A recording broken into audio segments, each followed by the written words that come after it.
Good evening! And welcome to the future, otherwise known as episode 27 of tomorrow's world audit time. Evening, Mark. Hello, Russell. How are you? Well, Mark, Mother Nature has decided to imbue me with this rather sexy Roger Moore-style deep voice.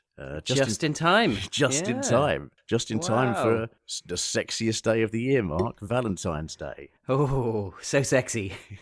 Yes.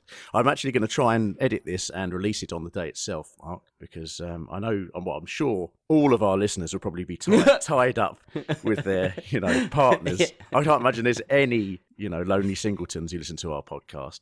But just in case any of them are away from their partners, they can sit down and listen to this episode. And there's certainly at least one sexy treat for them in this episode, I think. Isn't it just?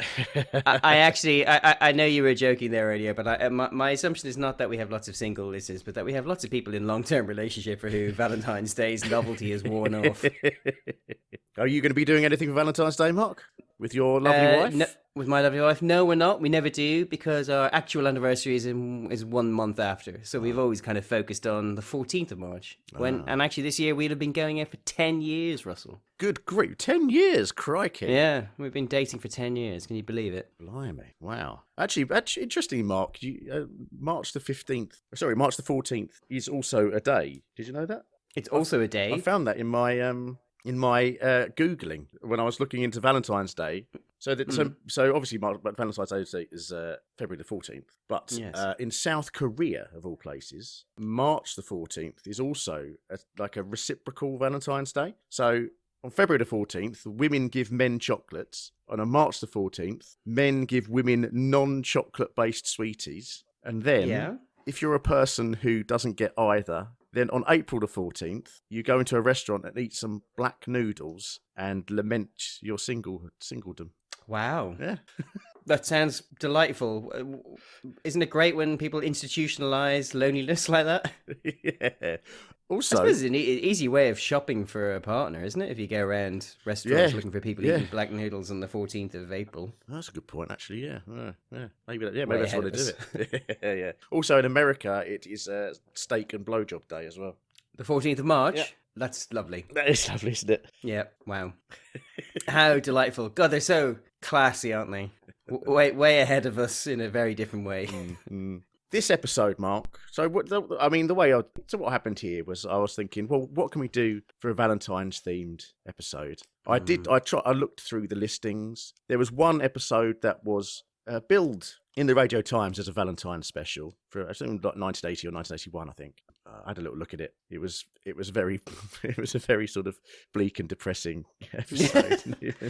There was one little feature about pheromones and aphrodisiacs right at the end, but it wasn't very interesting. And I thought, no, we don't want to depress our listeners on this joyful and sexy day. So I thought to myself, now what is actually the what could we do? And then I remembered, Mark, something from the depths of my memories, an episode that I remember seeing in real life when it was first on, Mark. And then thankfully, it turned out that someone had uploaded the segment onto YouTube about 10 years ago. Oh, wow. So I was able to cross-reference and find this episode, which contains a very memorable segment involving Philippa Forrester and a vacuum cleaner. So I thought, well, let's do that episode. This could be my love letter to Philippa. Long overdue. Yeah. And also there is something a little bit about hearts in it as well. And, Valentine's Day, hearts. Yeah, that's the idea. It's as good as any idea we've had for a special episode, isn't it? It's no less stupid than some of the nonsense we've... Anyway, yeah, great one, Russ. Mm-hmm. No, it is a good one. Though, actually, I do quite like the idea of doing a really bleak episode at some point. Before we get started, would you like to know some Valentine's facts, Mark? I absolutely would love to know some Valentine's facts, yeah. What's quite interesting here is I think probably the people that run the Catholic part of Wikipedia run a tight ship, because a lot of things on the Wikipedia page are stated as facts when clearly it's just, conjecture and not necessarily real. So, it tells you all about, apparently, St. Valentine was a 3rd century Roman saint who ministered to persecuted Christians. And then he got martyred on February the 14th and buried in AD 269. Oh, right, that seems fair. That sounds No problem with that. No problem with that. Yep. Then you read a bit further down. It turns out there's about 6 other people called St. Valentine who all lived in different places and who could all have been him. And nobody's really all that sure. Oh. And then you read, and this is the thing that I thought, oh, hang on a minute. So I read a bit further down. It turns out that there was an ancient Roman festival called Lupercalia, which was celebrated between the 13th and 15th of February. I think you can probably guess what date is between those 2 dates. And it was on behalf of the pagan gods Pan and Juno, who were the gods of love, marriage, and fertility. Oh. And therefore, obviously, lots of scholars have suggested that one of the early popes, Pope Gelasius I, when he came in and, got rid of the old pagan traditions, he essentially just replaced it with this St. Valentine's Day because it was, a similar celebration of love and fertility and things like that. But equally, apparently, there's loads of scholars who say that this isn't the case. But all of those scholars just happen to be clergymen. So, what do you reckon? I don't know. What do I reckon? Well, the Pope's infallible, Russ, so... But how interesting. Yeah, but he's also, as well as the patron saint of love, he is also the patron saint of epilepsy and beekeepers. Oh. Yeah. And there's various bits and pieces of him scattered around the world. There's always with these sort of Catholic people, the relics. There's his skull is on display in a basilica in Rome. And there's also, have you ever been to Whitefriar Street Carmelite Church in Dublin, Mark? I don't recall, Russell, no. Well, apparently every year people make a pilgrimage there to go and look at a bit of him that's in there, apparently, as well. And they sign a little book to, sort of try and get their loved ones to go out with them or something like that. Oh. So, yeah. I suppose However, that's quite nice. Yeah. Literarily speaking, the first ever mention of St. Valentine's Day as a sort of a celebration of romance was by Geoffrey Chaucer in a poem called A Parliament of Fowls. So a lot of people actually say that Chaucer was the man who invented the idea for the tradition. Although, obviously, I've just said that I reckon it's the Romans, but, But obviously, literature doesn't go that far back, so, there's quite a lot of conjecture about it. Ever since Chaucer's day, there's been a sort of this association between the two. But once the printing and posting things became popular, that's when there was a massive boom. And it's like the first sort of, almost like the first sort of commercialised holiday sort of thing. So how everyone complains about the Americans commercializing Halloween and things like that these days. This was sort of like the first one of that example of that, and it was actually the British who did it. It was the UK that invented the idea of sending Valentine's cards to everyone because obviously we had the first postal service. So in 1835, before the penny black was introduced, but the printing press had been introduced, you could buy the cards. There were 60,000 cards were posted in the UK. But then after the penny black was introduced, and anybody could send a card really cheaply, in 1840, 400,000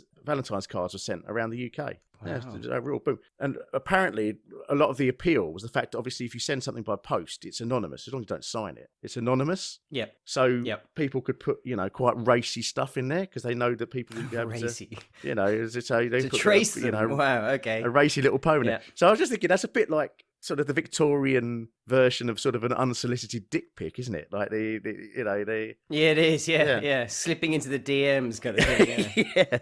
Yeah. But and then Cadbury's came along in 1868, and they came up with the fancy box of chocolates, which they marketed as something you could send to your loved ones on Valentine's. And that was then how boxes of chocolates became associated with Valentine's. Before that, nobody really thought of it. So they basically invented that whole market, and it's just been growing ever since. In 2020 was the peak of Valentine's spending in the UK. £1.45 billion, but obviously COVID meant that went down since then, but I'm sure it'll be back up again. Yeah. Back up again this year, I'm sure. And then what else? All around the world, as I said, in South Korea, they've got that weird little tradition. In Slovenia, it marks the first day of work in the vineyards. And in Malaysia, the Islamic authorities are worried that Muslims might have illicit relations on Valentine's Day, so they send around people to raid hotel rooms, which is... Jesus.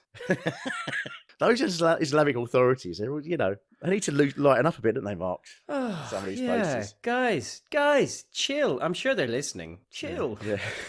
The only other one was in Norfolk, and I'm not. In Norfolk, apparently, there's a character called Jack Valentine, who on Valentine's Day knocks on the rear door of houses, leaving sweets and presents for children. Although leaving treats, many children were scared of this mystical person.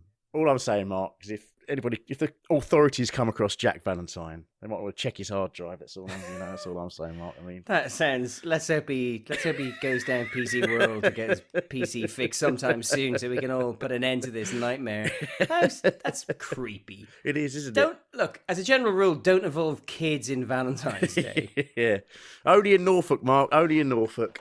So that's Valentine's facts. Russell, let's get cracking.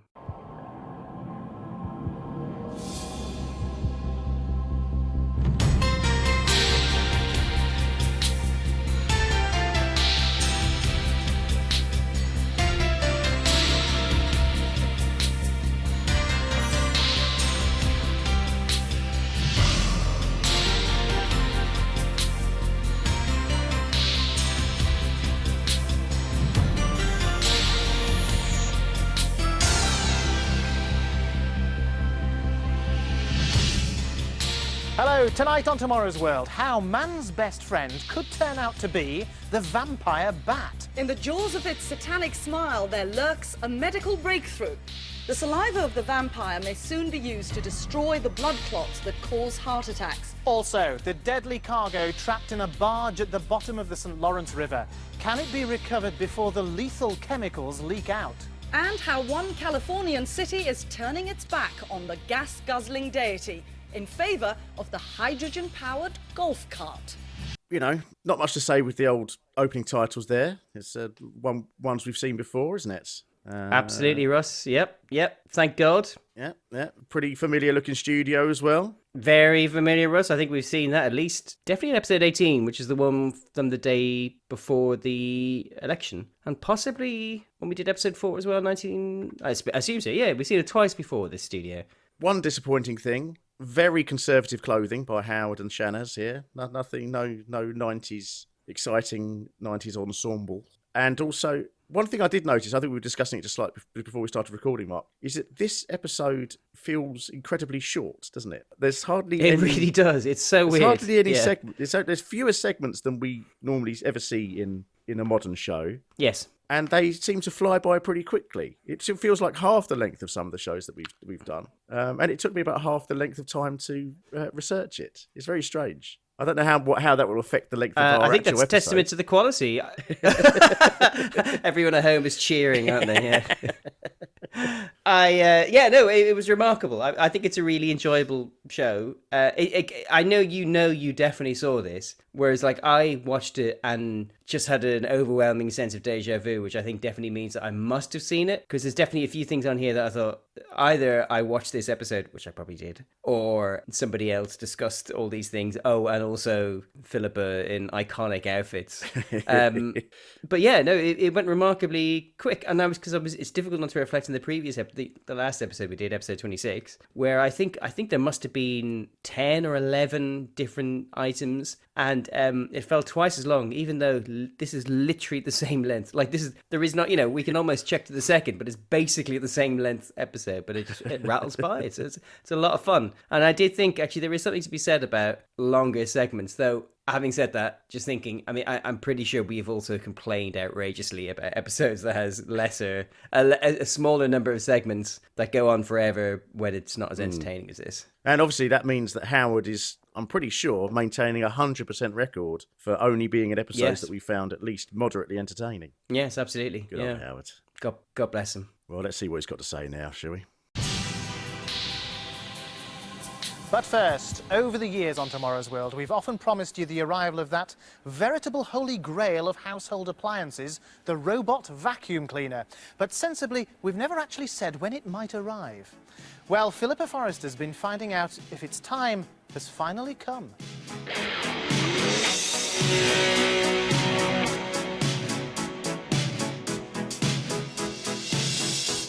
I want to break free.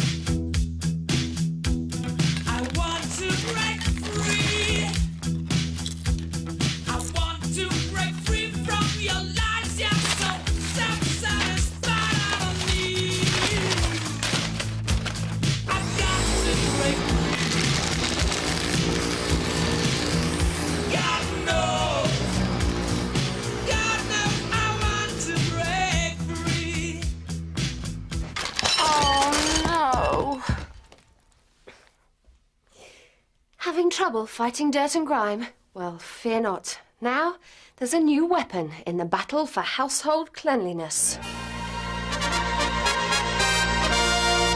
All the way from Sweden, it's billed as the world's first fully automatic robot vacuum cleaner, designed to give your carpet the once-over, whilst you get on with other things.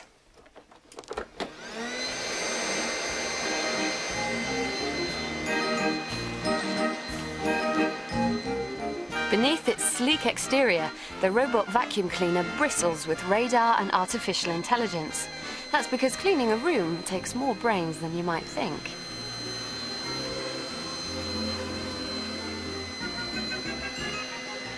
The robot hasn't been given any information about the shape of the room, but it can work its way about the floor using a couple of simple tricks. First things first, it goes off to clean the edges of the room. It can see up to 1/2 metre in front of it using an ultrasonic radar. An onboard computer remembers the precise distance and angles it's moved through and uses these to work out the shape of the room. So it knows when it's done a complete circuit. Once it's returned to its starting point, its brain switches into a different mode, and the vacuum cleaner crisscrosses the floor at random. Eventually, it should cover the whole room. If you want a bit more control over your vacuum cleaner, then there's this handy little remote control. You can use this to find out exactly where your machine is. Or, if you want to override the programming, you can steer it to go exactly where you want.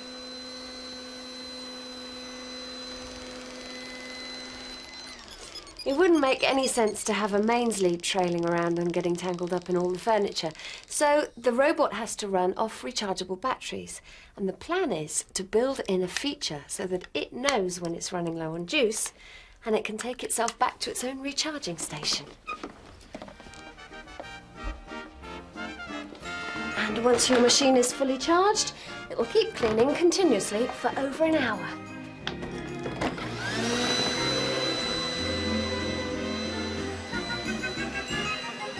The radar eyes are always on the lookout for any obstacles, so the vacuum cleaner shouldn't break or suck up anything it's not supposed to, including any moving objects. This is still just a prototype, and even if it never completely replaces the vacuum cleaner, it might still join the ranks of the dishwasher and the microwave. It's one of those inventions you'll wonder how you ever did without.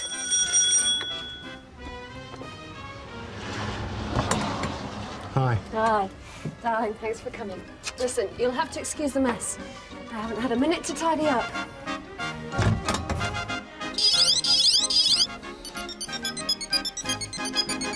Now, got a minute, Mark. A minute. Oh, there you go. Right. Sorry, I just Loosen your collar. had to eject some steam from under my collar there, Mark.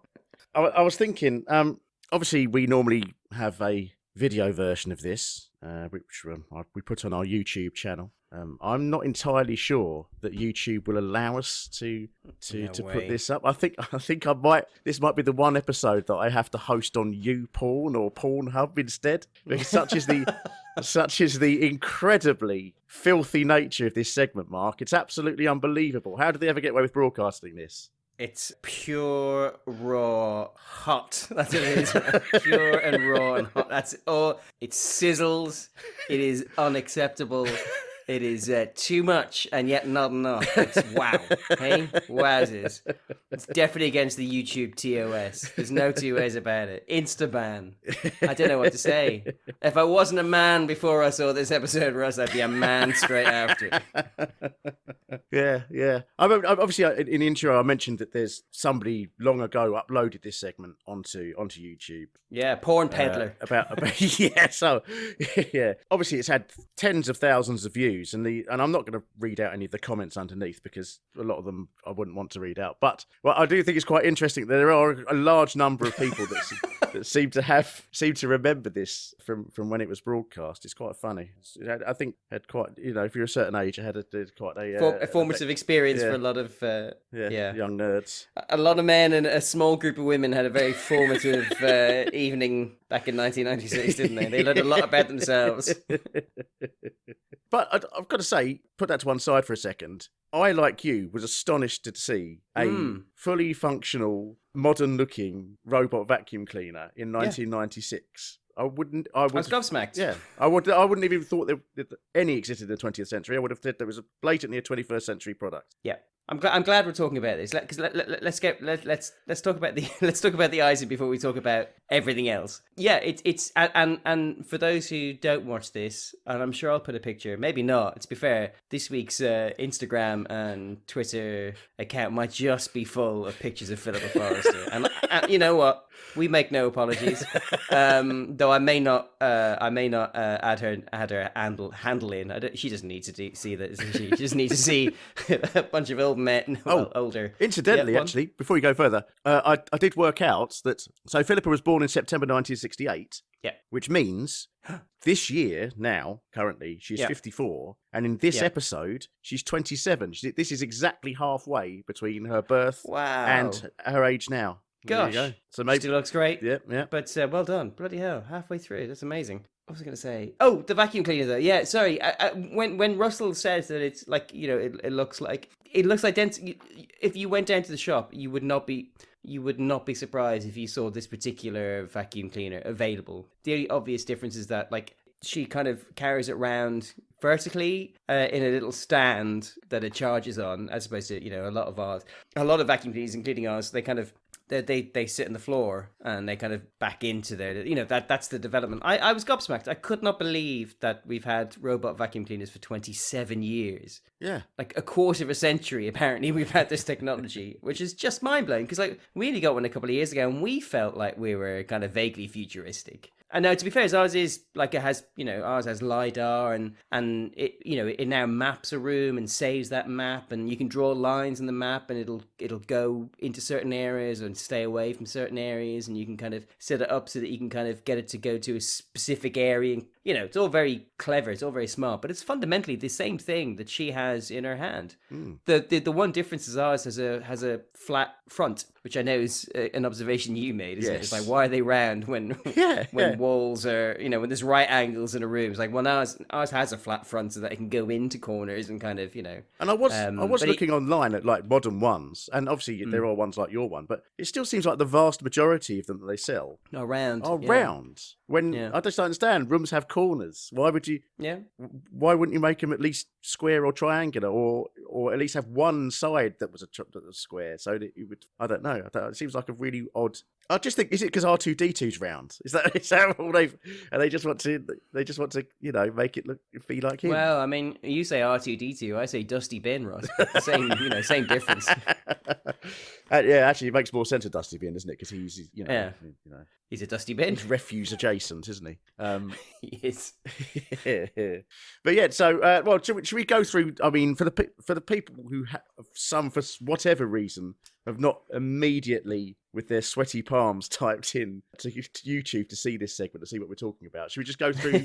Should we go through what actually? Please do. What actually happens here? Do you want to tell the story of what we witnessed? I mean, because this is your love letter to our Philippa. So you please, Russell. Well, feel free to. I almost want you to put in the R tune music right now and make this sound like a letter into Simon Bates. So, well, I mean, we open with I think what we would agree is the second most famous vacuum cleaning song in the world, which is, of course, "I Want to Break Free" by Queen. The famous music video where Freddie's doing the hoovering. Roger Taylor's dressed as a schoolgirl, and John Deacon's dressed as a miserable old lady. I can't remember what does Brian May do. No, Brian May's the miserable old lady. No, it's definitely John Deacon, isn't it? So what's Brian? May I'm just trying to think. What does Brian May do? Coat? Isn't he in the house coat? Oh, is he?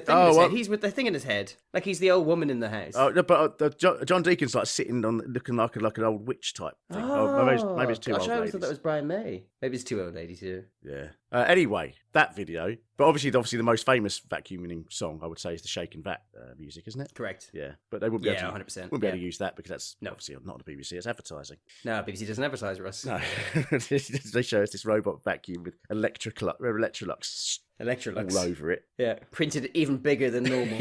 Yeah. So then, obviously, and it's an incredibly chintzy house, isn't it?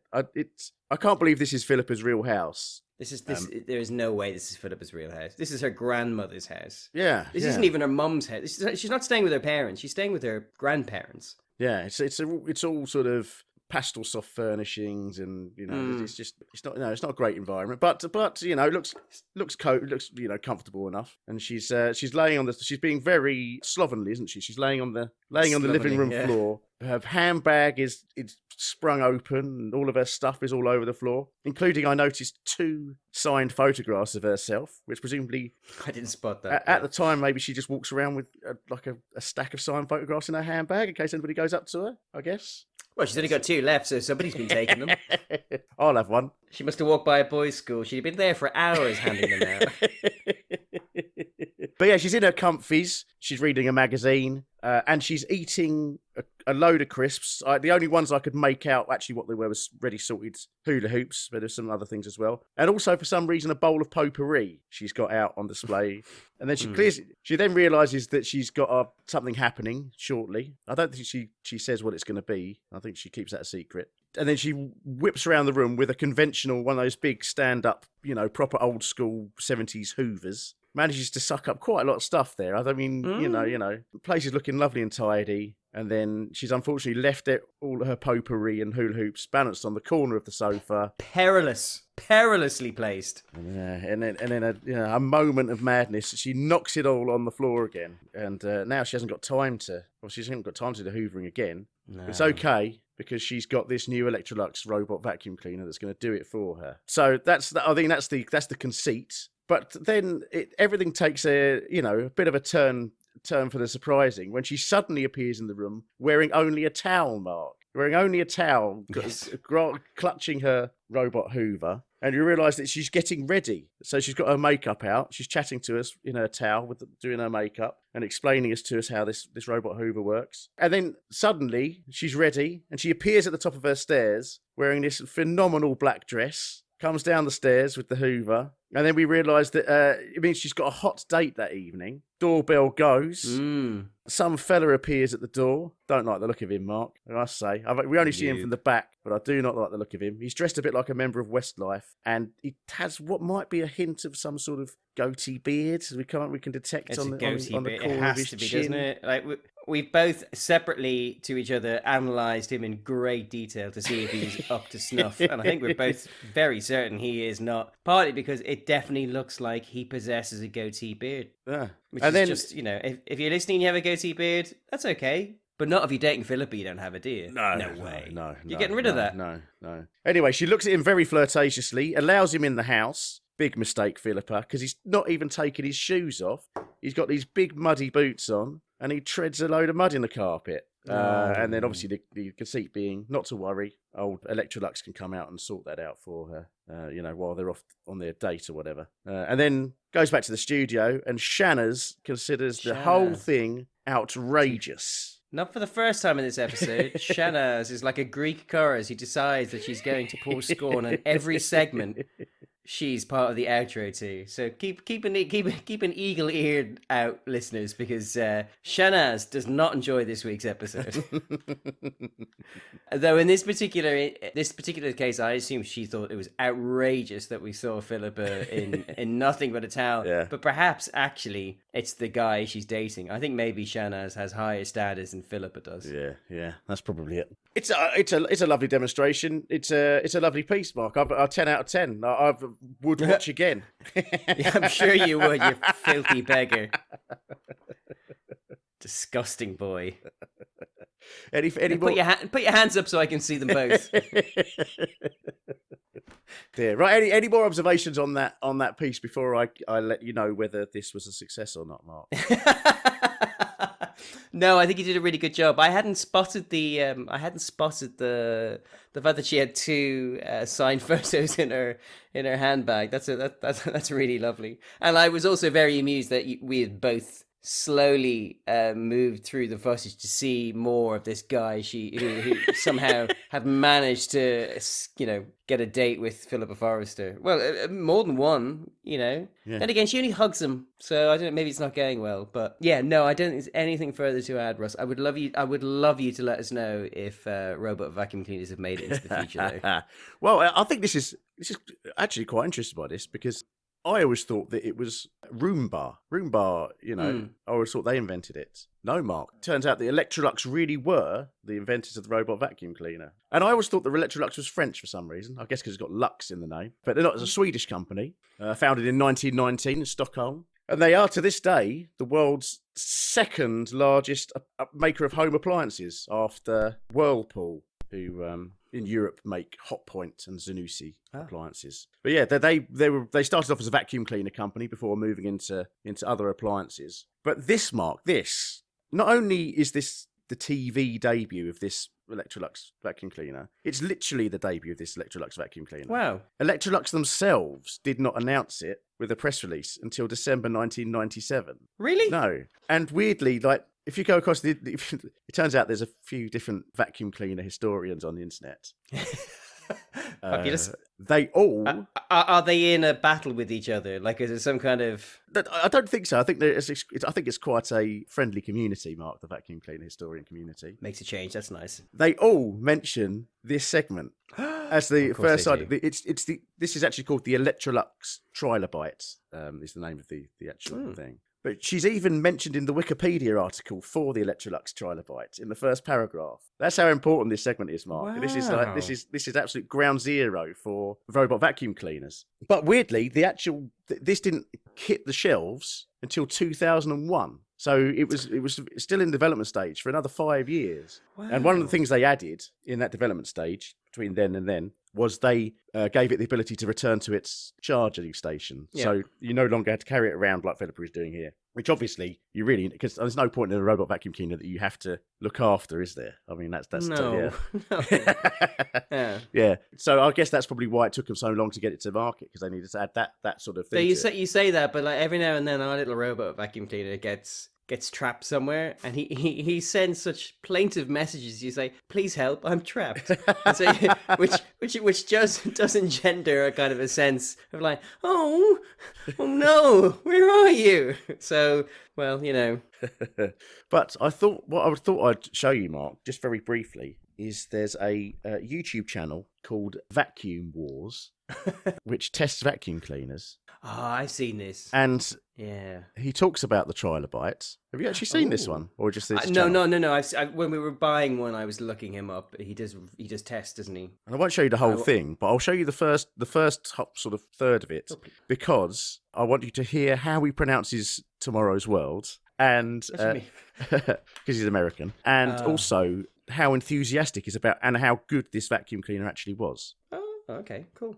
The world's first robot vacuum was, in many ways, also one of the best ever built. We at Vacuum Wars recently bought one off eBay to test, and the results were extremely interesting. The Electrolux Trilobite was first seen in 1996, when a prototype was demonstrated on a BBC show called Tomorrow's World. Though it would be another 5 years, in 2001, that Electrolux released their first commercially available unit, the ZA1, beating iRobot by a year, which is why the Electrolux Trilobite will forever hold the title of first commercially available robot vacuum. Electrolux, which is one of the oldest traditional vacuum companies in the world, also should probably get the credit for pioneering many of the technologies we associate with robot vacuums today. But one of the more interesting things they did was give the first robot vacuum the world had ever seen more power than any robot vacuum seen since then, or at least that I know of. Among other things, we at Vacuum Wars test airflow with robot vacuums, and we typically see a range of about 7 CFM on the low end to about 15 or 17 CFM on the high end, with the most I've ever seen being about 24 CFM. We tested the Electrolux Trilobite at 43 CFM, which is almost double the power of the most powerful robot vacuums of today, and its stated 90 watt power showed up in several other tests. It absolutely destroyed the crevice pickup test, something that modern vacuums really struggle with unless they're particularly powerful or have a head specifically designed for it. Also on the deep clean test, where we embed 100 grams of sand onto medium pile carpet and weigh the dustbins before and after a 5-minute run, and it scored 83%, which is in the top 5 for this test. It also did extremely good with our standard debris pickup tests. Not only did it do really well with all the different debris sizes, from fine to extra large, but it excelled with things that other robot vacuums struggle with unless they are pretty high end. Things like picking up heavy debris like sand on hard floors. Another cool thing is is, while a lot of robot vacuums in the early days just used a bump sensor and a simple algorithm to navigate randomly, and while the Trilobite also navigates more or less randomly, it uses some rather expensive sonar and radar technology as well as a processor to more or less map a house and remember obstacles. It had a heavy-duty metal brush roll, something rarely seen today. It had a massive dustbin, which at 1,200 milliliters is the biggest dustbin on a robot vacuum I know of. So basically, Mark, even though it was the first, it still to this day is pretty much one of the greatest. That's amazing. Isn't that extraordinary? Yeah. Actually, it's funny if I was almost just want you press pause there. I would have. Do you want to watch? Do you want to watch the rest? No, it's okay. No, you send me the link. All right. Yeah. So he goes on to say the downsides. The only real downsides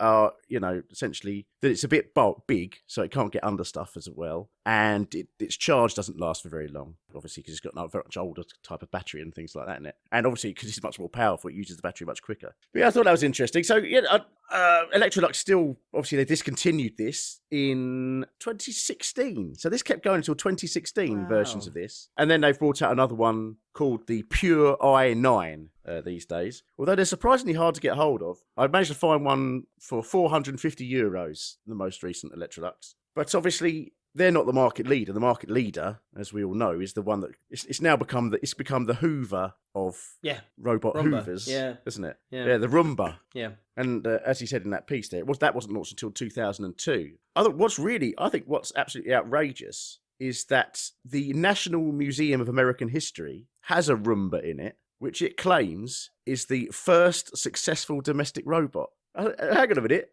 What about the poor old Electrolux?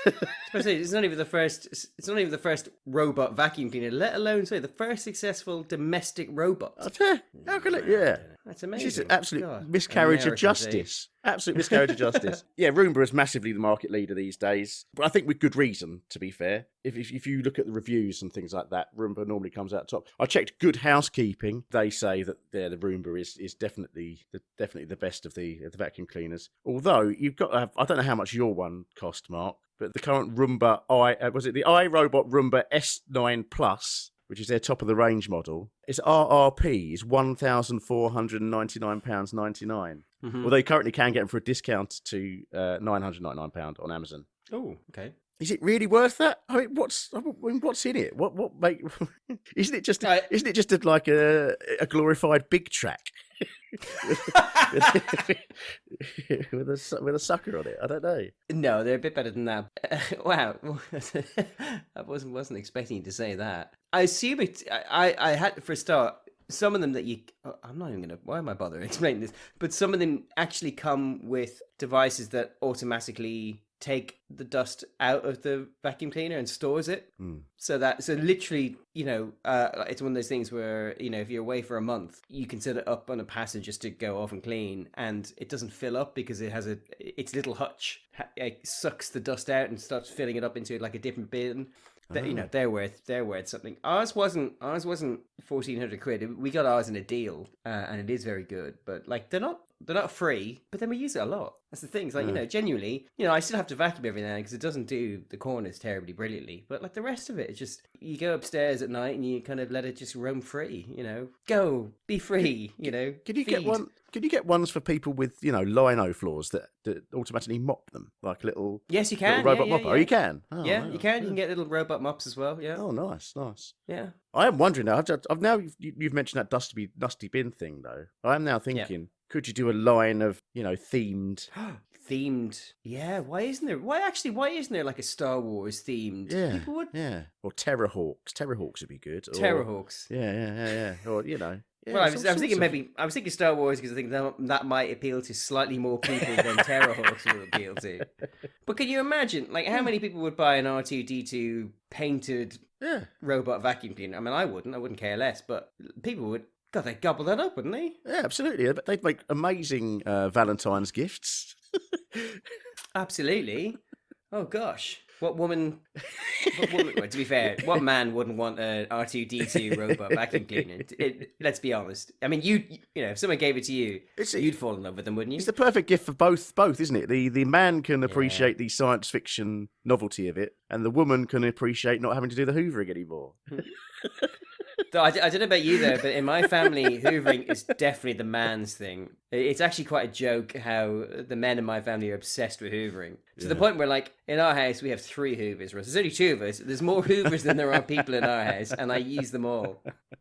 Even though you've got a robot that does it as well. Well, one of them is a robot one, but yeah, there's some spots only a man can get to with a hoover. Or a woman, to be fair. I don't know why I said man. A person. There's only some spots. You need a curate's eye to see some of the dust that those robots miss. Anything else, Mark? No, I think that covers everything. I genuinely gobsmacked that Tomorrow's World did exactly what it was supposed to do. It showed us something from way into the future. I would not have guessed that. I suppose I'm kind of pleased that actually it turns out the robot vacuum cleaner is a 21st century thing. Yeah. But it's incredible that they had one to show 5 years before you could buy it. It's amazing that Electrolux put a press release out 4 years before you could buy it. Mark, something literally just occurred to me as you were saying that. Do you think Electrolux bribed Philippa to do her sexiest piece ever? So the robot vacuum cleaner would be memorable. It's like a cheeky little bit of advertising there, isn't it? I mean, sex sells, doesn't it, Mark? Sex does sell, Russ. Gosh, I hadn't thought of that, Russ. And this was the one piece with the one piece of blatantly branded goods in it as well of this episode. Yeah, it was. God, I hadn't thought about that. I was thinking that whoever worked in the Electrolux PR department probably went in the day after and was just taking high fives all day long from men who were sat down with pillows over their trousers. Right. Well, from one kind of sucking, should we move on to a different kind of sucking? Oh, very good. Yes. Outrageous. Now, with its taste for blood, the stuff of horror movies, the vampire bats gained a reputation as one of the scariest creatures on the face of the earth. But don't fear the bite of the vampire, because chemicals in its saliva could give us a new treatment for heart attack victims. Jez Nelson's been exploring the darkest jungles of Mexico.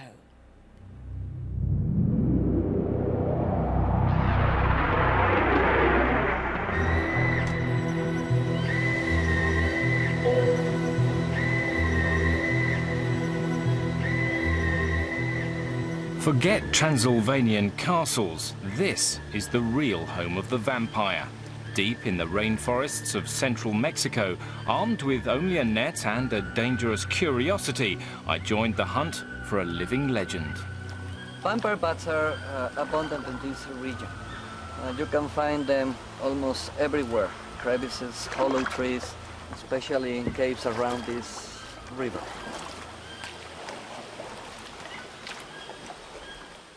Dr. Alagon is that rare thing, a vampire enthusiast. But this is not just a ghoulish hobby.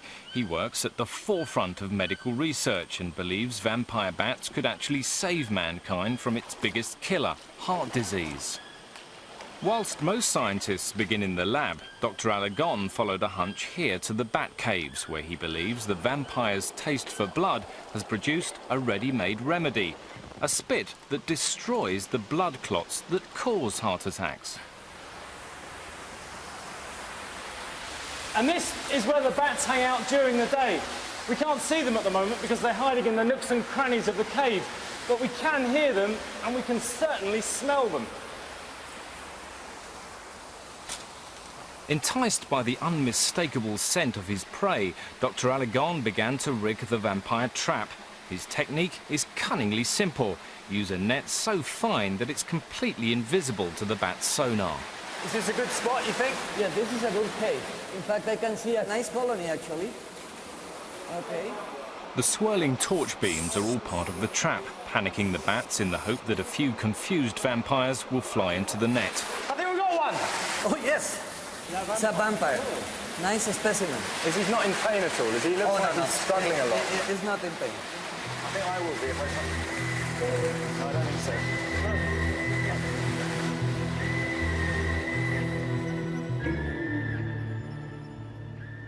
Back in the lab, the vampires gorge themselves on abattoir blood until they're bloated to twice their normal body weight.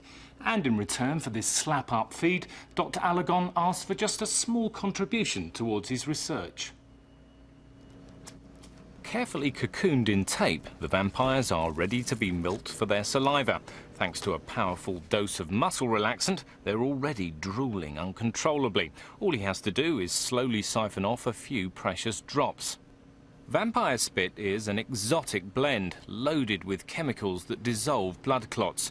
It allows the bat to lap leisurely at its victims without the bite wound healing up. It was also a natural candidate to tackle the blood clots that cause human heart attacks. And after his brave endeavours reaching into the jaws of 5 vampire bats, this is Dr. Alagon's reward. So just how good a clot buster is this saliva? Well, the way to test it is with a human blood clot grown up in the lab. This may look a bit big, but it's not unknown for something this size to form in the human body. And you can imagine, if this hit an artery to the heart, it would be lethal. So all we have to do is take a few drops of bat saliva, add them to the clot, and then stir the whole thing up. It takes just 40 minutes for the spit to break down the blood clot. At body temperature, it would dissolve in just a fraction of the time. Favourite vampire, Mark? Canducula. Yes! Oh, is that same as you? That's exactly what I was going to say. Oh. Well done. Brilliant. Thank you. Well done. Well, it's either Canducula or it's Morbius. Of course, yes. Oh, it's coming up to a year, Mark, since we saw that My God. tremendous film at the cinema. It was good, wasn't it? Yeah, well, it was, yeah. Well, we certainly enjoyed ourselves. Actually, And even though we saw it like 2 weeks after it came out and everyone knew what they were seeing, it was packed. Absolutely packed in there. well, I mean, That's my biggest takeaway, was that we barely got a seat to see a film no one wanted to go see. Amazing.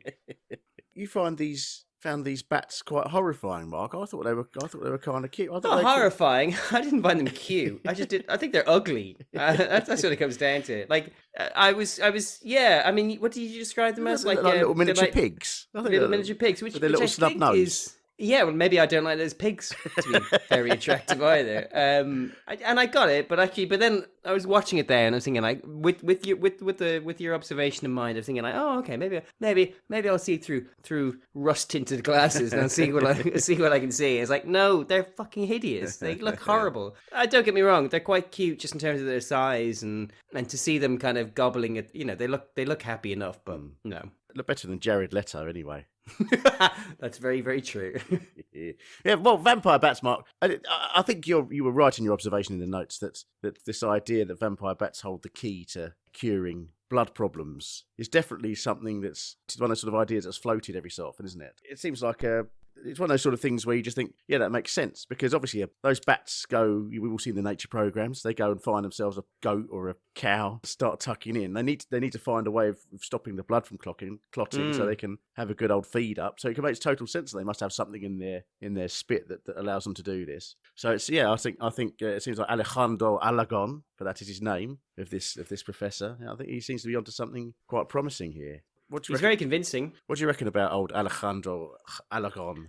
Well, I mean, I did say to you, only a couple of episodes after we permanently retired the Stanley Kubrick reference trope because nothing came up. Fucking hell, Stanley Kubrick himself appears on the show, disguised as a kind of a Mexican doctor. He looks exactly like Stanley Kubrick, down to the glasses. Yeah. During the kind of the Shining director, the early 80s. Yeah. Could not believe what I was seeing. It felt like God himself was mocking us. Russ. Yeah, it's remarkable, isn't it? Absolutely remarkable. Yeah. He didn't do any. There's no vampires in any of his films, is there? Stanley Kubrick's film? No. No vampires in The Shining. Lots of blood in The Shining. Plenty of blood. Yeah. And it seems quite loose and not clotty at all. So maybe. Yeah. It didn't clot in those lifts, did it? No. No, it didn't. That would be a pain to clean. No, it did not. Yeah. So, I mean, Jez Nelson, for it is he, travels to Mexico, where Alejandro is based. And they go for a little pootle down the river in their rowing boat, and then they find a cave where all these bats are hanging out, and he helps Alejandro catch a vampire bat in the dark, and which obviously then they can do some experiments on. Why is it, Mark? They're obviously wearing their caving gear. Have you thought about this? Why is it that when people go in caves, they still wear old school mining helmets? Why has there not ever been any sort of development in mining helmet technology? I thought that was a really good point. And then I thought about it and I thought, well, maybe you're confused. Perhaps perhaps construction helmet technology has advanced so rapidly that spelunking technology just can't keep up, and it'll always be ahead of it. I don't know. So point counterpoint, Russ. They just look really unsporty, don't they? They just look like you just stepped off a building site or out of an old mine. They do. I don't know about you. Have you worn one of those? Because I every now and then I go on visits to building sites. And I mean, it's not the sort of people that I know who do building No, work I didn't would think wear. so. No. No. No, that's true. I suppose, the people you know who do building works are much more, much closer to nature, aren't they? Things will lie where they lie. Well, I have worn PPE on visits, and I will say the stow-capped boots in favour of flip-flops. Yeah. I think I know. Russell, I think I know who you're talking about.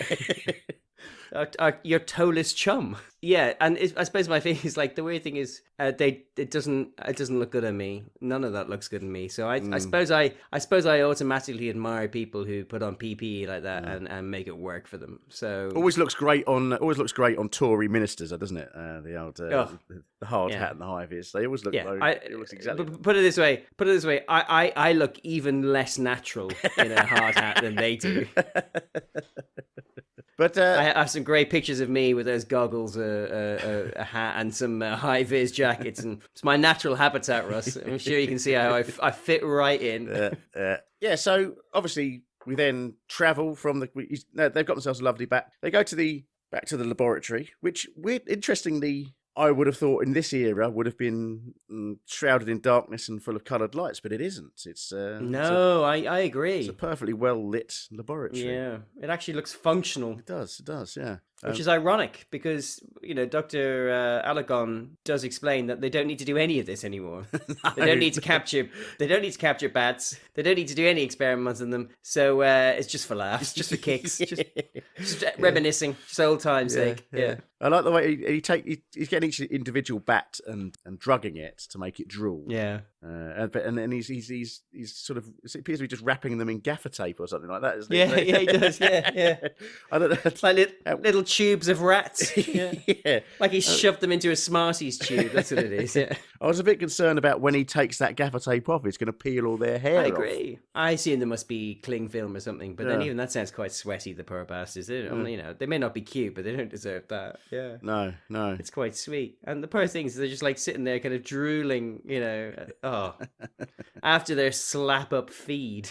Yeah, slap up. Where does that come? Where does slap up feed? Where does slap up meal come from? Where's that? Slap up. I don't know. The origin of slap up. I don't know, but it's something I suppose I associate with the Beano. I mean, it predates that, but the reward for something will be a slap up fish and chip supper with lashings. Why does pop come in lashings? Of pop, yeah. And they'll be looking at a big pile of mash with the sausages poking out of it. Of course, and their response to it is always slew. Because they're obviously where they're drooling, they're going slew. Yeah. Like tethered vampire bats. Actually, I don't know. Slap up. Yeah, somebody explained that to me recently, or I read it or something, that the whole reason why all of that in the Beano and the Dandy, they're always been treated to all these massive piles of food. It's obviously post-war. Mostly came of age in the post-war era where everyone didn't have much food, and so this really was the greatest treat you could think of. And I thought, that does make a lot of sense. Yeah. I really thought about that. But obviously it's explained that as you said, they don't actually need to do this anymore. This is just a laugh because there's clinical trials being made on this special little enzyme that they've isolated in the bats, and everything seems absolutely all systems go, all guns blazing. There's going to be no more heart attacks within the year because these clots would have been totally busted. And everyone's going to live forever. Nothing lives longer without a gun.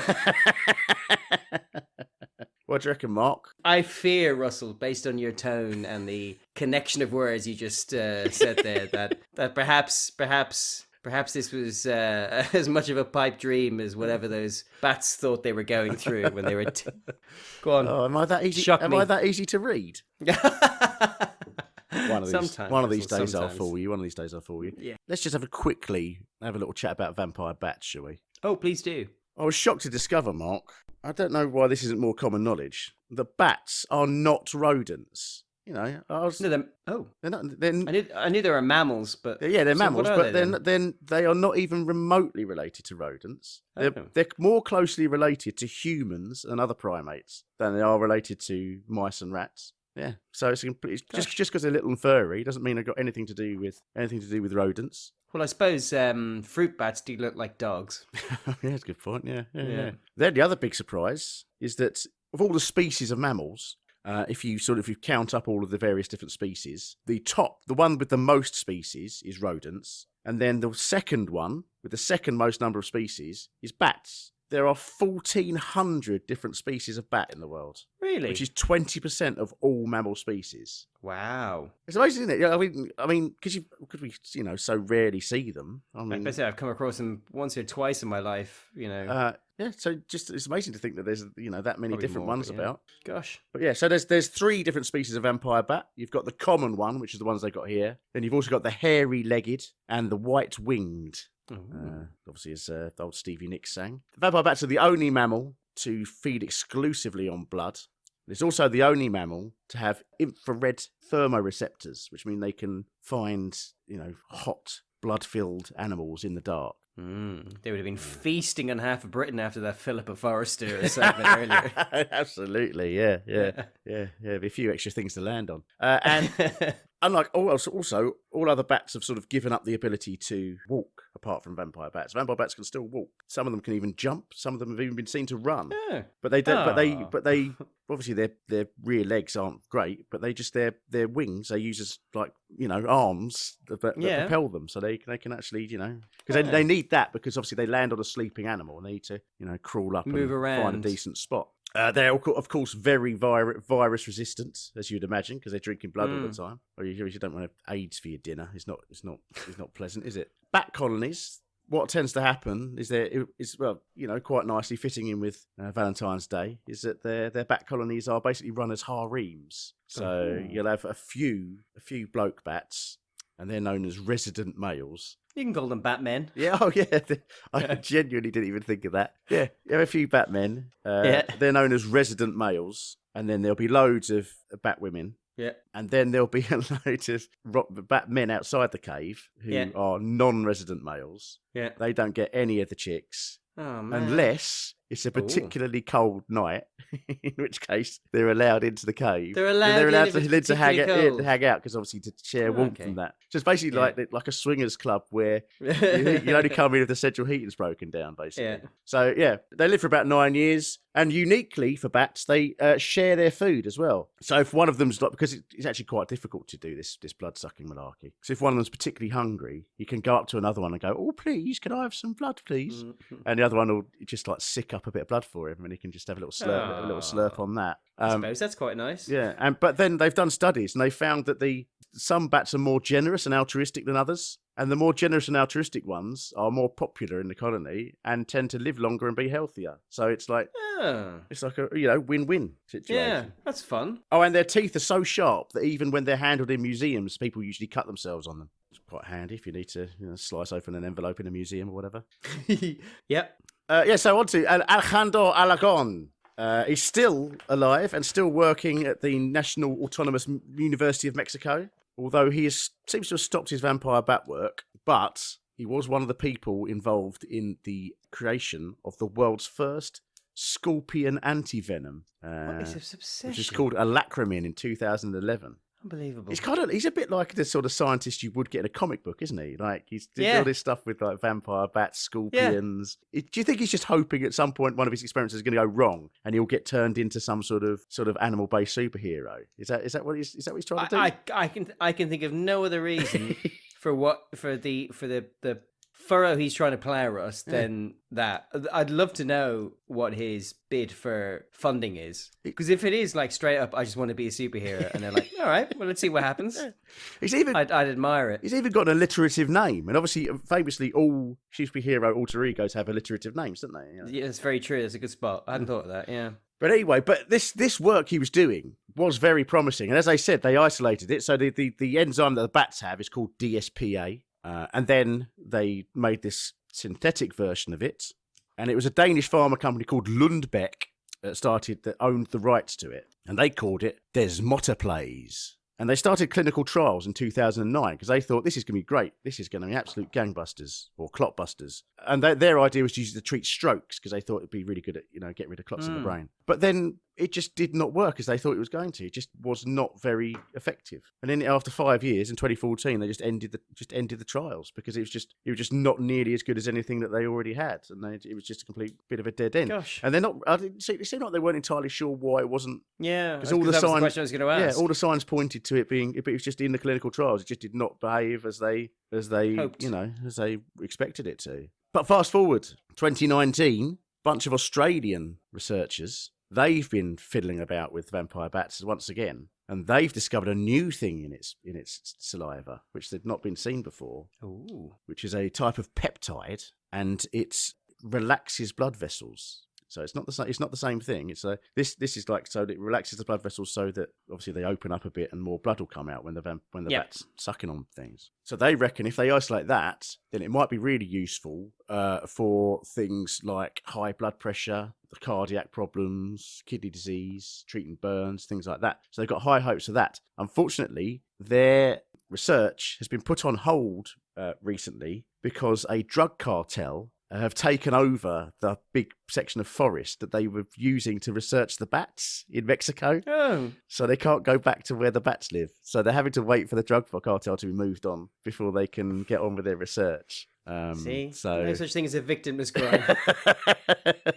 No. So vampire bats may still become, human lifesavers, but not quite in the way that old Alejandro thought it was going to be. Oh, I feel so dispirited for him. I'm so sorry because he seemed so positive, didn't he? He was nearly there. Oh well. But I mean, at least he invented the scorpion antivenom. That's a claim to fame, isn't it? That's a way of drowning his sorrows, isn't it?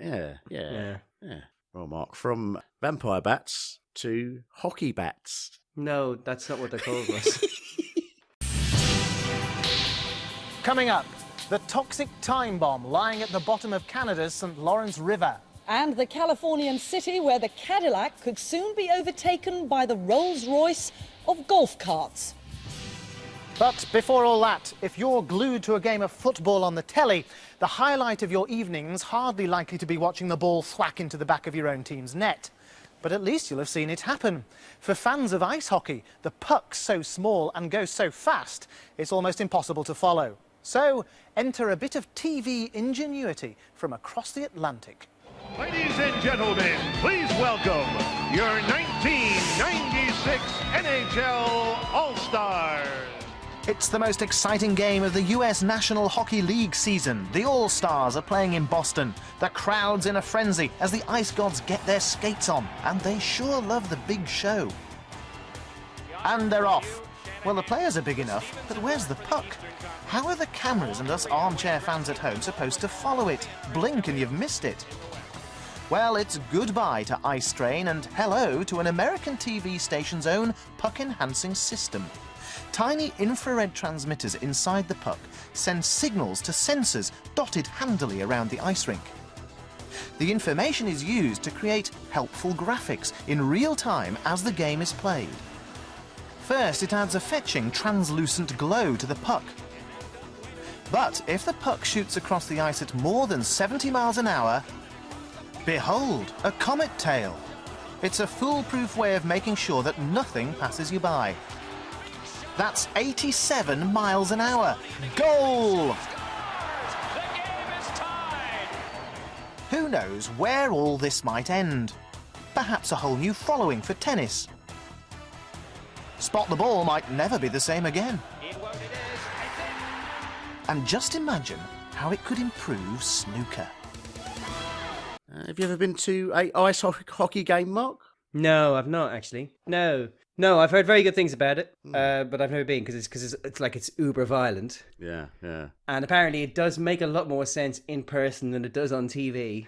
But no, I've never seen a live ice hockey game. See, I think I have. I think I've seen one. Think you have? I think I've seen one in Nottingham. You have? I have. You told me all about it. Yeah, I have. And not long after you'd seen it. You have. Yeah, you definitely. When I was at university. Yeah. There was a big team in Nottingham. They may still be there, but it was a big. Yes. Nottingham Sport. Yes. I'm glad it wasn't a false memory. No. I remember you telling me that. Yeah, definitely.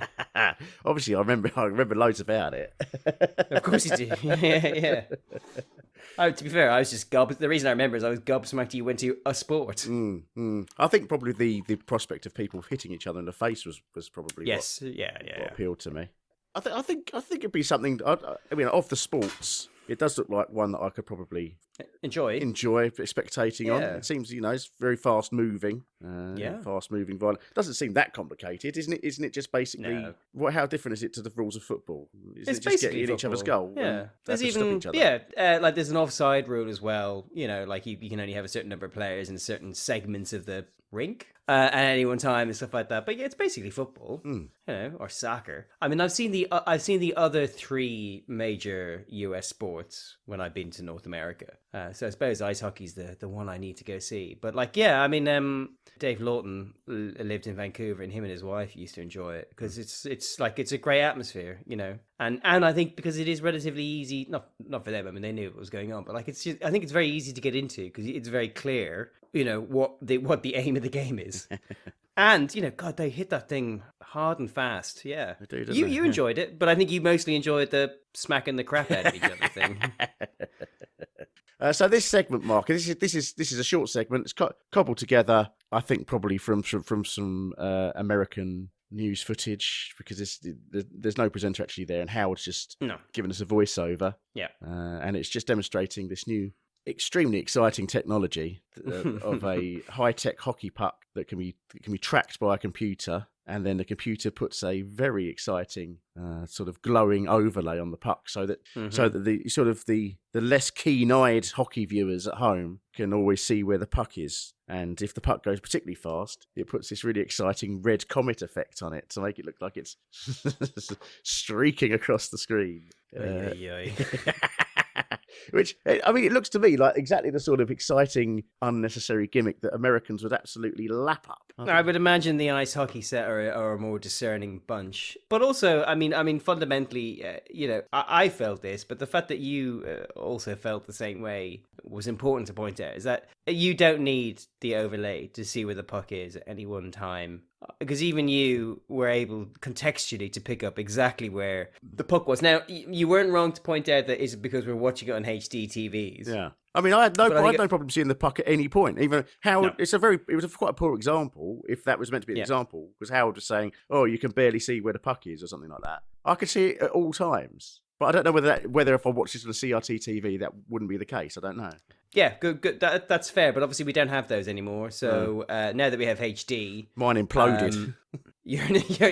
Well, Jesus Christ, Russ, you were warned. How many times did you have to be warned to stop throwing bricks at your? Unbelievable. Of course, it imploded. Yeah, I don't know.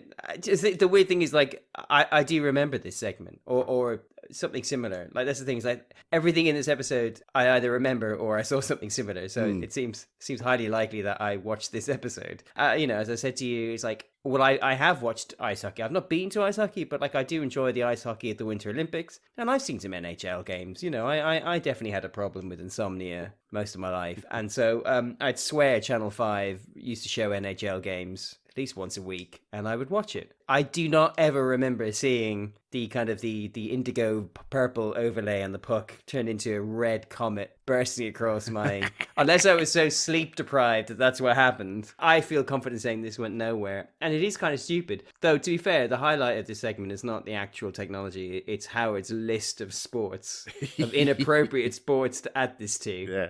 Bearing in mind that he's already explained that it requires a incredibly high-tech puck full of all sorts of electronics and infrared emitters. The fact that he then goes on to suggest that other sports they could be used in are tennis, football, and then amazingly snooker. I can only assume is basically solid gold Howard joke, isn't it? Has to be a gag. Yeah. You're right. I didn't even think of it, and it has to be a gag. Yeah. Nice to see a very young Ronnie O'Sullivan there playing snooker. I saw that. That was creepy, wasn't it? But I mean, obviously, Ronnie O'Sullivan being one of the few snooker players that might need this technology, such as the speed at which he does his clearances. Rocket, yeah. Can you imagine the comet tail on some of his shots? Yeah. Well, Mark, I mean, you were very dubious there, Mark. I was, and I remain dubious, Russ. But that's because you weren't watching Fox Sports between the years 1996 and 1998. Because... Wow, 2 years. They actually did it for 2 years. So interestingly, this piece opens with the 1996 National Hockey League All-Star Game. The All-Star Game. And this was indeed the first time that this was ever employed, this technology. So the system... Oh, actually, incidentally, this game was won 5-4 by the Eastern Conference. Sounds fun. In the game, it's the Eastern Conference versus the Western Conference. East v West. Yeah, so it was a home win because this was played in Boston. So this technology was known as Fox Tracks. So yeah, this is the first time it was used, and then the last time it was used was during the 1998 Stanley Cup Finals. The last match that Fox broadcast from that was the last time they used it. And it was developed, there's a company called ETAC, which had been bought up by Rupert Murdoch, so it was sort of a subsidiary of Fox in itself. But ETAC was a company, and I don't know how, I'm hoping this turns up in another episode of Tomorrow's World from the 80s, but somehow this company... They didn't use satellites, but they somehow developed a type of car navigation system. So it was like a sat nav for a car, but it didn't use satellites. It used God knows what it used, but it was the first ever car navigation system. Wow. It was made by this company called ETAC. And they were behind the development of this puck because obviously they had some sort of idea about how tracking technology works, I guess. And interestingly, ETAC was founded by a man called Nolan Bushnell, who's famous for being the man who invented Pong and started the Atari company and also the Chuck E. Cheese chain of restaurants. Yeah. That's quite a good CV, isn't it? Yeah, gosh, there's a high achiever. And I was just thinking, ice hockey is a bit like Pong, isn't it, really? Yeah. Fast-moving, sort of bouncing around the place sort of thing. But yeah, so ETAC, basically, they've developed this special puck. It's full of technology. It emits infrared pulses, which are then picked up by the cameras that are tuned to be able to pick up these pulses, and that allows them to follow it. Then the data comes from the camera, and it gets fed into a special production trailer, which they, of course they did, named the Puck Truck. Okay. Which obviously immediately reminded me of the old children's programme Doobie's Duck Truck. Do you remember that? I remember that, yeah. Which I was like, well, I can't remember, was that the sequel? Was that before or after Doobie's Disco Bus? I don't know. Oh, okay. So then, obviously, went to the Puck Truck, went through some really expensive computers, like Silicon Graphic workstations, and they were meant to overlay all sorts of graphics onto them. The blue glow was supposed to be a placeholder, but then they just never bothered to change it, so the blue glow stayed. So that's what they used to highlight the puck. The puck itself was designed to be absolutely identical in size and weight to a regular puck. Although some players reckoned that it was a little bit more bouncy, but they strived to make it exactly the same. And each one had single use only because it was sealed shut. And each one only lasted 18 minutes before the battery ran out. Wow, that's ridiculous. So Fox, as a matter of course, would deploy 50 of them per game because you have to obviously count for the batteries running out, some of them malfunctioning, and of course, like when they just get hit into the crowd's allowed to keep them. Wow, that's a gift. Apparently, very very prized by members of the crowd. If you get yourself a Fox Tracks puck. God, I wonder if they're on eBay. However, absolutely hated by the hockey fans, this development. Of course, it's patronising nonsense. Loathed. Surely, go on. Yeah. And quite interestingly, notably, much more loathed by the Canadians than the Americans, which I think we could all have guessed, isn't it? Yeah, I would. Yeah, absolutely. They have a slightly, better sense of taste and purity, don't they? The Canadians. Sports writer Greg Wyszynski, he said that Fox Tracks was cheesy enough that it looked like hockey by way of a Mighty Morphin Power Rangers production budget. Which is a very 90s comment, isn't it? In 2002, ESPN did a poll of the worst innovations in sports history. The Fox Tracks puck came 6th in that. Which is, that's not bad because NHL is nowhere near as big as some of the other sports. So that's basically everyone hating on it. Do you know what it came behind? A free agency or something like that. So, okay. Yeah. And in 2014, sports writer Aaron Brown of Slate called it one of sports broadcasting's most ridiculed experiments. Interesting thing is, Mark, though, I looked up what they do with pucks these days. What's hot in puck technology now. Yep. Turns out it's almost identical now. All they do is they just don't put it in the puck, don't run it through the puck truck anymore. It's the puck's still are still tracked. They're still full of infrared emitters. Yeah. They still got special cameras that follow the infrared, but they just don't put any overlays on the screen. They just use that, telemetry data and they use it to do all the statistics and things like that. The stats, yeah. So the technology itself is completely sound, Mark. Yeah. Superb. It's just the gimmick that didn't last. That's the... Gosh, that's interesting. Okay. Yeah. I wouldn't have guessed that. So actually, they're still producing these things all these years later. Yes, yeah. Although Fox Tracks doesn't make them anymore. It's another company called SDI or something like that, I think. Not a complete failure, but not quite the success that they thought it was going to be. Yeah. Which is then interesting because obviously Shahnaz has comments about this at the end, doesn't she? Oh, yeah. So what did she say? She says, this time round, I don't know if it works or not, she says, somehow I think not. But I'm assuming she's referring to snooker rather than ice hockey. Once again, she's throwing Shahnaz Pakravan. I've just realised that's what I should have put in my notes. Shahnaz Pakravan is just, providing a director's commentary on what she thinks. So, which, I don't know, amused me. And I don't remember her ever doing it in previous episodes, so can't wait to see more of this. Oh, quick pop quiz, Mark. Favourite fictional ice hockey player? Fictional? Yeah. I don't know. Why? Well, I might go for 2 for 2. Is it Count Duckula? Who? I was going to say Sub-Zero from The Running Man. Oh, forgive me. You're absolutely right. Yeah. I suppose I'm more of a fan of his opera than... No, that's Dynamo. Oh, that was Dynamo, wasn't it? I'm so sorry. Sub-Zero was played by an ex-wrestler called Professor Toru Tanaka. Gosh. Annoyingly, I'm going to the opera on Thursday, which I'm very much looking forward to. And now all I'm going to be able to think of is The Running Man. Scream if you love Dynamo. I will do. I'm sure it's what Wagner had in mind when he... Right, well, from the icy rinks of Boston to the icy rivers of Canada, Mark. Somehow, I think not. Now, the Sea Empress disaster off Milford Haven is a graphic reminder of the appalling effects an oil spill can have on marine life. When a barge carrying hundreds of tons of crude oil sank in one of Canada's busiest rivers, it caused huge concern. But things got even worse. It was revealed that the barge was also loaded with toxic chemicals called PCBs.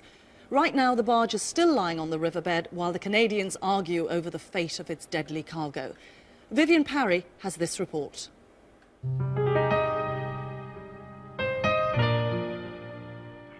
No tranquil waterway this. It's the St. Lawrence River in Canada, one of the most polluted stretches of water in the world. It's a scene more familiar to Eastern Europe than North America. For years, factories were allowed to dump their waste straight into the river.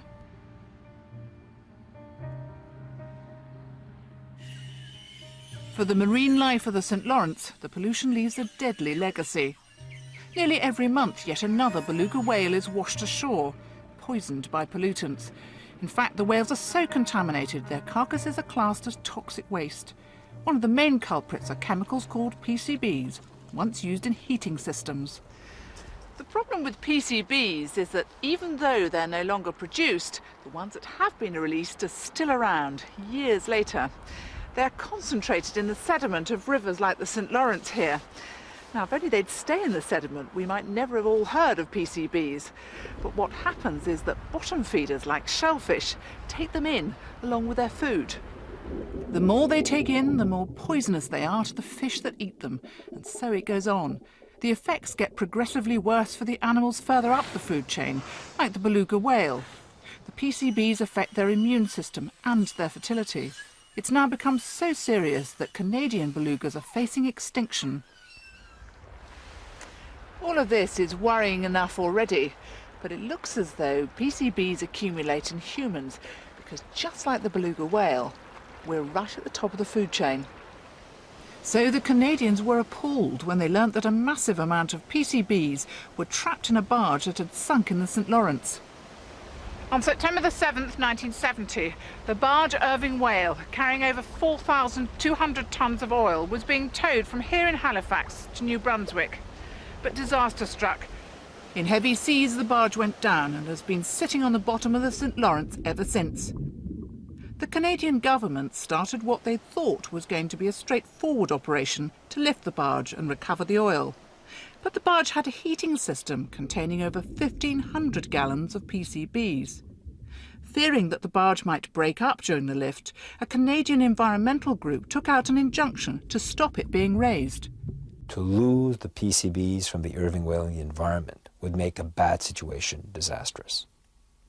So we cannot permit any additional contamination of Canada's environment. This is why it's imperative that no PCBs be lost from the Irving Whale. The one thing that everyone agrees on is that the Irving Whale can't be left where it is. The hull is already corroding, and it's just a matter of time before all its deadly cargo is released. In fact, PCBs are already beginning to leak out. I've actually been with the submersible completely around the vessel, right near the bottom of the ship. We took sediment samples right next to the barge, along the length of the barge on both port and starboard sides. And we have sent them away to the lab for analysis, and we're finding levels of PCBs right next to the barge. So there's a possibility this ring main is leaking, dripping down onto the sediments.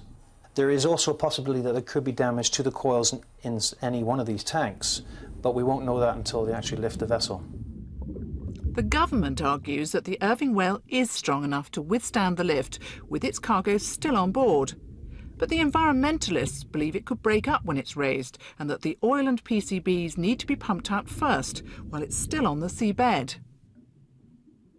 A lot of the salvagers we've asked believe it's heresy to lift a barge that old, that has been in the bottom of the ocean, without pumping it first. Some salvagers have refused to bid on the tender because the government demanded that it be lifted unpumped. The fact that lifting the barge and its cargo was also the cheapest option made the Canadian public even more suspicious. But the Canadian government believes that pumping out the PCBs while the barge is on the riverbed is itself very risky. It's funny, isn't it, how some sea creatures look sort of incredibly sort of beautiful or sleek, and then some sea creatures just look like absolute idiots. and I think the old beluga whale is been saddled with the latter, really, isn't it? It's quite an odd-looking beast. It's like an elephant man dolphin, isn't it? Oh, that's nice. Yeah, the Joseph Merrick of yeah. Oh, well, I was gonna say, in my head it was like a dolphin that tried to escape from a glass cube, just kept bashing its head into the. I don't know whether that bigger head means it's cleverer. I don't know. I'm not sure. It's got just a massive brain in there, like, you know. I'm not sure. I'm not sure what that's all about. But whatever it is, they're not in a good way because of these. I have to say, I admit I'd never heard of PCBs. Well, I'd heard of PCBs before, but in my mind that was printed circuit boards. Printed circuit board, I'd never heard of PCBs, the chemicals. People cause all sorts of trouble in the St. Lawrence River here. But they're just straight up no good, Russ. They really straight up no good. That's what I've heard. I think this is a really good piece. If you know, in any other episodes, this would probably be my pick of the pieces in terms of it's very informative, and they do a very good job of ensuring that there's balance. So there's one man, Daniel Green, who's an environmental campaigner, and he doesn't want them to lift this barge that contains all of the nasty chemicals because without emptying it first, because he's concerned that it's going to break open and just spill the chemicals everywhere. But then there's a very charming man called Will Vickery from the Canadian Department of Transportation, and he's saying, no, mate, it's all right, it's okay. I've done loads of tests. This is the safest way of getting this barge up. Don't worry about it. It's all good. It's going to be absolutely fine. And they do a good job of ensuring that we don't know which side of it is going to be right. And I mean, I would probably naturally be inclined to trust the environmentalist guy because it does sound a bit dangerous because that barge has been down there for 26 years, as we know. Yeah. But yeah, I mean, what do you think? No, I agree. It's a really nicely put. I mean, this could have been on Newsnight or something like that. It doesn't have to be in Tomorrow's World. But I quite like the fact that they took something like the raising of a boat from a Canadian river and then explained quite a lot of different issues. Not least of which I'd never heard of PCBs either, to the best of my knowledge. Or if I have, I've completely forgotten it. No, I do agree. I think it's really nicely put together. Plugs on the old heartstrings. It's got one of those soundtracks that you expect like an American segment to have, where they just can't not have some kind of emotive music underneath it. Incidentally, that music is called "Sudden Waves" by June June Tabor. Oh, Tabor. Tabor. I'd say. Yeah, I see what they've done there. They've done the old Homes of the Hammer approach to soundtracking, have they? Yeah, it's just they've just typed in the search. Well, we'll never search engine in, would they? They've just looked for the word waves in the library, pull that out. Yeah, it works quite well. Yeah, no, it's good. It's a good piece. Vivienne Parry reporting there, wearing a lovely big hat with her. Fabulous, isn't it? Yeah. I wonder where she got that from. But I did not like the way she opened the piece. There's obviously we've got the St. Lawrence River here, which is the main river. Geography fans would know it's the main river that runs from the Great Lakes to the Atlantic. It runs up sort of northeast across Canada. It's a huge river, and it's very, very polluted. But Vivienne, there's over the shot of a factory. Vivienne says it's a scene more familiar to Eastern Europe than North America. The idea that this river is being pumped full of toxic chemicals. And there's like giant chimney stacks on the coat and the side and stuff like that. Hang on a minute. Sure.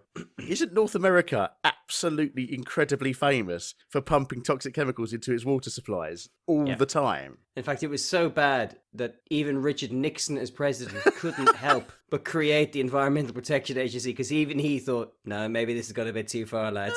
Why does poor old Eastern Europe get it in the neck?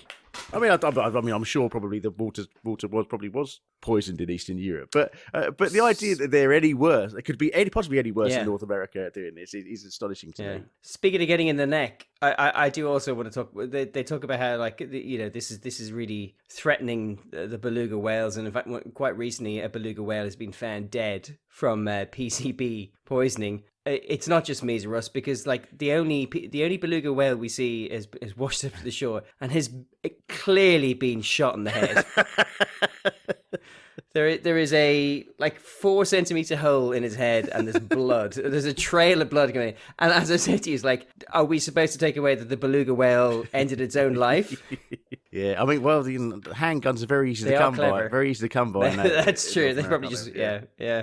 I thought what was weird was that trickle of blood that gone down its chin sort of made it look like it had like a make-up sort of Joker smile on the bottom of its chin as well. Do you want to how did I get these scars? yeah, exactly. Yeah. I mean, it's quite. Obviously, the beluga whale is a white whale, so it is quite a impactful sight there. The white whale with all that blood pouring down it. You know, something must be done.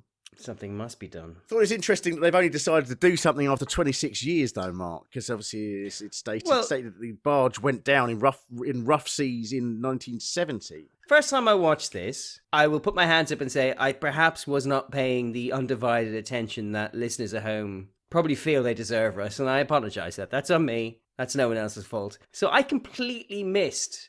Based on the urgency of most of this segment, I completely missed that boat had been there for 26 years.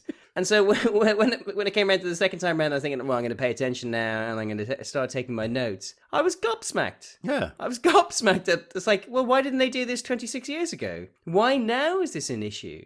Because they don't explain why it has become an issue now. Because on the one hand, either the boat is falling apart and it's about to become the real kind of hazard to the environment that you might think, except that it's the environmentalists saying leave it alone. But it can't be falling apart because the Canadian government are absolutely determined, or not determined, they are convinced that you can actually lift the whole thing up in one go without doing any removal works. And I just couldn't understand. It's like, so it's like, do they just want the oil? Because it's full of oil. Is that what it is? They're just like, oh, actually, that oil would be quite useful. Let's get it. I could not. They don't explain the urgency of it because it's clearly not about the PCBs. Because the environmentalist is happy for it to stay. Yeah. As the lesser of two evils. Yeah, well, he does want the PCBs to be pumped out, doesn't he? And that's the other thing. The Canadian government said it'd be more dangerous to pump the PCBs out, which I found interesting. I'm not sure why that would be. They don't really elaborate on that. Yeah, I mean, I know we were blowing smoke up the segments a minute ago, but there were a couple of things where they were slightly underexplained. Yeah. Like they don't. There's a little bit of background that we're missing. So PCBs, Mark. The word PCBs is mentioned about 200 times in this segment, isn't it? Yeah. They don't explain what it is, though, do they? No, they don't. I thought, oh well. No. I wonder how bad they really are. I mean, you've got beluga whales shooting themselves in the head over them. I mean, they've got to be pretty bad. They must be pretty crappy bastards. That's what PCB must stand for, I'm guessing.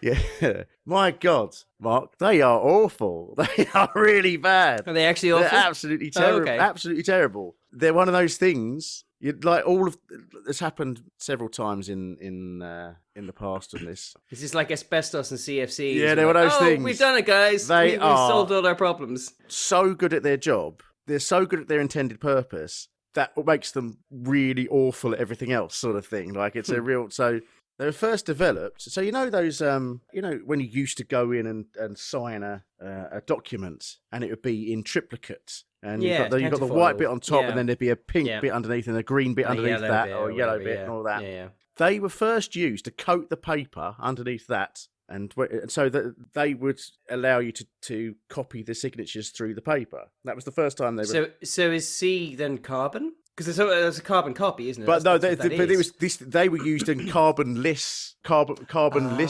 versions. Got you. Okay. And so the PCB actually stands for polychlorinated biphenyl. That sounds safe.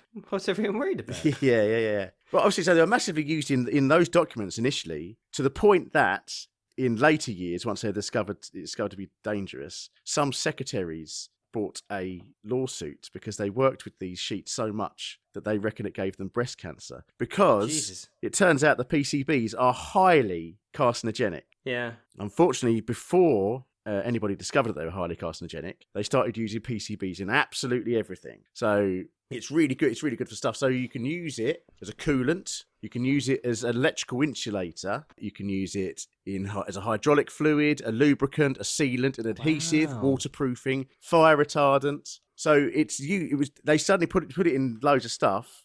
And then they discovered it was carcinogenic. And one of the reasons why it's so good is it is virtually impossible to destroy.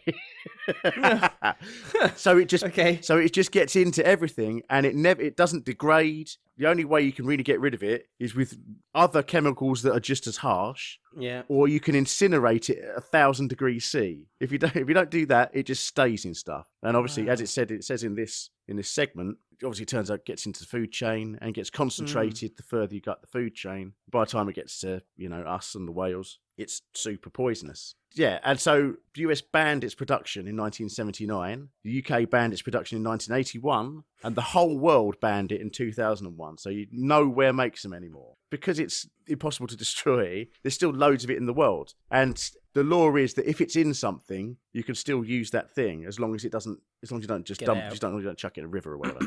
Yeah. So there's still loads. They still reckon that at least 40% of the PCBs ever made are still around. So so it's still a big problem.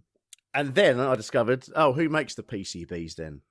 It turns out that it's one of the most evil companies in the world, Mark. It's Monsanto. I was going to say it's Monsanto. Monsanto were the sole producers of PCBs in the United States. And obviously they knew long before anybody else how dangerous it was, but they kept on making it, as is their will. Do you know what other things Monsanto have made, Mark? No, go on, tell me. They didn't do thalidomide. No, they didn't. But they're close. They're responsible. Agent Orange. Yes, Agent Orange. Yeah, Agent Orange. Yep. Cow hormones, the sort of cow hormones that make all Americans all those weird shapes. Oh yeah. Special GM crops that I remember that kill themselves, so that you have to keep buying the seeds. Yeah. An extremely popular weed killer called Roundup, which in recent years has been discovered to be glyphosate. Yes, which is also carcinogenic. Yeah. They've also got very active lawyers, so they might sue me after saying all of this and listening to this episode. But they have basically spent the past 20 years fighting lawsuits from all over America from people who've been given all sorts of different cancers or there's been massive environmental things all related to PCBs. And Monsanto has just been fighting off these and mainly losing all of these lawsuits, losing hundreds of millions of dollars all for the past 20 years. Monsanto's now owned by Bayer, the German. Yeah, the German pharmaceutical company. Yeah, who I think Bayer did some dodgy stuff during the World War II, didn't they? I think they might have done. I genuinely feel like they may well have done. Yes, Jeff. Yeah, I think so. I didn't look into that. That's probably one for another episode. Yeah. As I said, the worst thing to do is to get PCBs in the food chain. interestingly, this has happened deliberately on more than one occasion. Deliberately? Oh, for people. Because it's an oil, so you get unscrupulous people putting it in food oil. So in Japan in 1968, they poured a load of it into some rice cooking oil, and thousands of people got poisoned then. In 1999, in Belgium, they mixed 50 kilograms of the stuff with 500 tons of animal feed, which then got distributed to 2,500 Belgian farms and poisoned, like, basically, like, all of the animals on those farms, cruel farmers. So they ended up having to destroy 9 million chickens and 60,000 pigs because they had to remove them from the food chain. Why did they add it into the animal feed? What possible benefit was PCB to? Because it was just oil. I presume some bloke turned up and went, "Oi, lads, I've got some cheap oil here. Do you want to?" I don't know. Okay. I don't know. But the best one is that apparently in the 2010s in Kenya. That's quite recent. Yeah. In Kenya. So one of its principal uses for PCBs, one of the things it's best at, is that if you put it in those, the really big electrical transformers, the sort of ones you shouldn't be throwing frisbees at in public. Oh yeah. It's inside those because it's such an amazing insulator. Yeah. That you could put it around, and it's really good at stopping those, sparking or starting fires and things like that. So all of those tend to contain loads of PCBs. So in Kenya, thieves cottoned onto this, and they were breaking in, draining all of the PCBs out of the transformers, and then going to the blokes who run sort of food stalls by the side of the road and selling it to them as oil for their deep fat fryers. Because the PCBs, obviously being indestructible, make much longer lasting cooking oil than regular food oils. So wow. I don't know what the PCBs taste like. I don't know whether they're absolutely delicious. These chips cooked in PCBs are absolutely, triple cooked delicious. But yeah, so there's cases of people actually putting them deliberately in the food chain, which I think is astonishing. Incredible. But yeah, so that's PCBs. Irving Whale, which is this ship. I've got to say, this is a story that. Oh, this is a story that it's Halloween. It's not Halloween. Sorry, it's Valentine's. It's Valentine's Day. Yeah. Mark. And I'm sure some people will be watching some heartwarming rom-coms. I don't think there's a story more heartwarming than the story of the Irving Whale. Hang on. Here's a news report. They reeled in a really big one on the Gulf of St. Lawrence today, an oil barge the size of a football field. The Irving Whale, for 26 years on the bottom of the Gulf, tonight back on the surface. Here's Tonda McCharles on the salvage effort. At first, it all seemed jinxed. The slings were still not in place, nerves were frayed all around. Please whip it off, will you? But at 7:45 a.m., the point of no return. Giant cranes heaved under the load and hoisted the Irving Whale laden with heavy oil and PCBs. The signal came from below. All was intact. Then, more quickly than anyone thought, this. There it is. You can see it. There's the Irving Whale. First time seen by man in 26 years. Look, she coming right up there. Look at that. The old cargo barge lay cradled in slings just under the surface, its deck walls rising above. Boa 9, this is the Irving Whale. Yeah, that's good here. Did you catch that? Nice one, John, from the Sir William Alexander.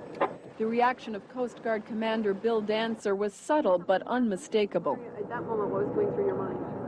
You actually see this blip of a rusty old thing come up over the edge. What do you think? I think... For a ship that spent more than a quarter of a century underwater, the wreck of the Irving Whale is in remarkable shape. Even the recovery team was surprised to see so much of the original yellow paint still clinging in spots. The near-zero ocean temperatures and smooth seabed where the barge lay oozing oil for the past 26 years preserved it well. What was feared, a huge oil slick, ended up as what biologist Vincent Jarry called a minor nuisance. You know, it's a very small spill. It cannot have a very big impact. 100 liters spilled so far, just enough to fill a few barrels, not even requiring a boom. Environment Minister Sergio Marchi went to see for himself, says Ottawa agrees with Irving as to who should cover the $30 million cost. the insurance company. We believe that the oil pollution fund is the first option, and we'll go from there. Next, this barge will submerge under the Irving Whale and be refloated with the whale riding on top. It'll be towed to Halifax, the oil and PCBs unloaded, and the salvaged vessel possibly restored to sail again. Tonda McCharles, CBC News, at the Irving Whale salvage site off PEI. Heartwarming story there, Mark, isn't it? An unbridled success. Will Vickery completely vindicated. His plan to raise the Irving Whale went absolutely perfectly, completely according to plan. Swimmingly. Lifted it. Yeah. Only took them 70 minutes to lift that thing out of the water. That's incredible. Completely refloated. But that's not it, Mark. That's not the thing that got me, Mark. The thing that got me, you noticed the last thing she said in that news report there. That it might be refurbished and used again? It might be refurbished and used again. Sounds mad. A 26-year-old rusting hulk from the bottom of the ocean, Mark. With something of a famous reputation for not completing its journeys. It's the feel-good story of the year, Mark. Scroll to the bottom of our document. Oh, here we go. To the bottom.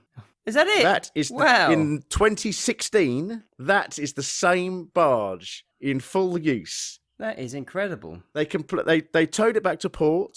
They pumped out 3,100 tons of oil that's still in it. Pumped out all the PCBs. Refitted it. Turned it into a general-purpose cargo barge. Put it back to the sea, and it now chugs around Canada carrying wood chips and steel pipes, and has done since 2001. It's been renamed the Atlantic Sea Lion. What a remarkable story, Mark.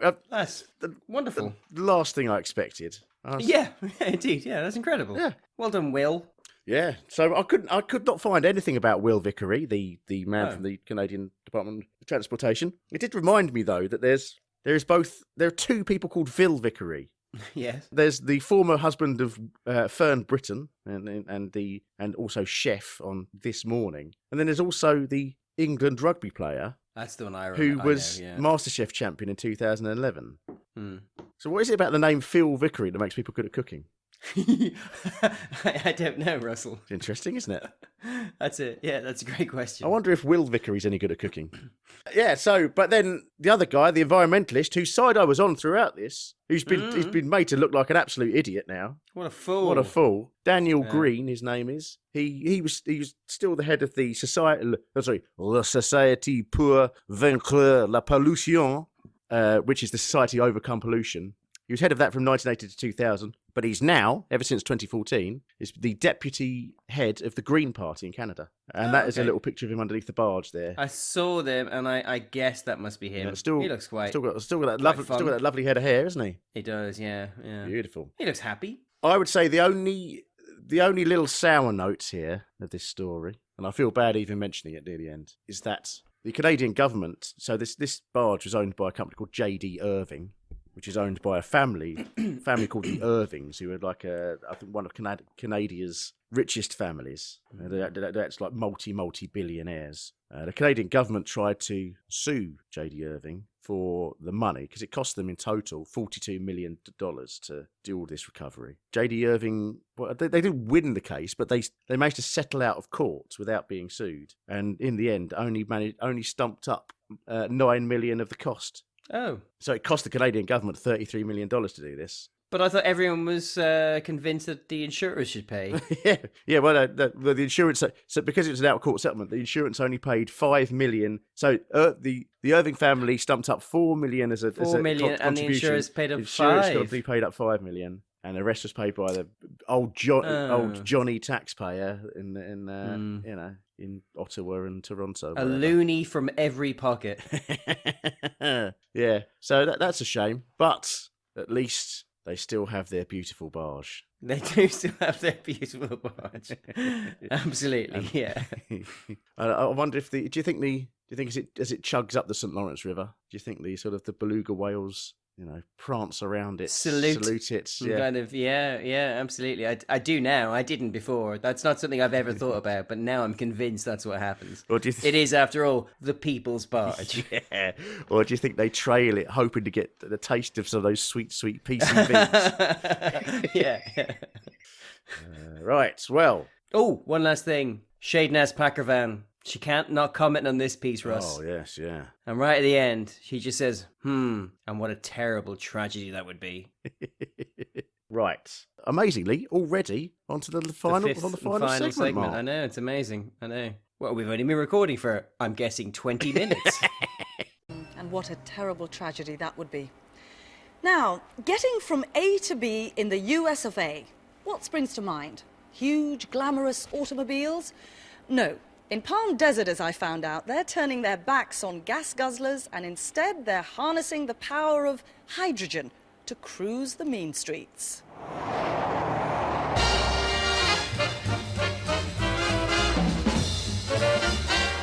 Palm Desert, California, home of the world-famous Betty Ford Clinic for drug rehabilitation.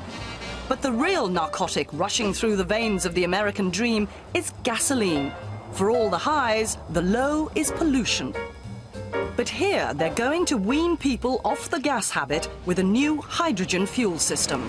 So, what kind of a sleek look are the Palm Desert planners pinning their hopes on? What engineering brilliance will make their design irresistible? Well, the electric car they think will pave the way for a 21st century revolution is inspired by this, a golf cart. You see, the golf cart is the perfect experimental vehicle, and Palm Desert is just the city to test drive the future. Because already in this sweet valley, there are an incredible 20,000 battery-powered golf carts. The folks like them so much, they've changed the law so they can ride them on the streets. Here, the golf cart is the fashion item of the moment, and no one loves them more than the mayor. When you're in your golf cart, it's more like you're living and not just using transportation to get from one place to another. I play golf in it, but I also go to the store and sometimes down to the city or to the post office or to get a newspaper. And we even have one gentleman in our golf club who drives his golf cart to the golf course, but then he walks the golf course when he plays. Later. In Palm Desert, golf carts, like the people, have had a whole heap of cosmetic surgery.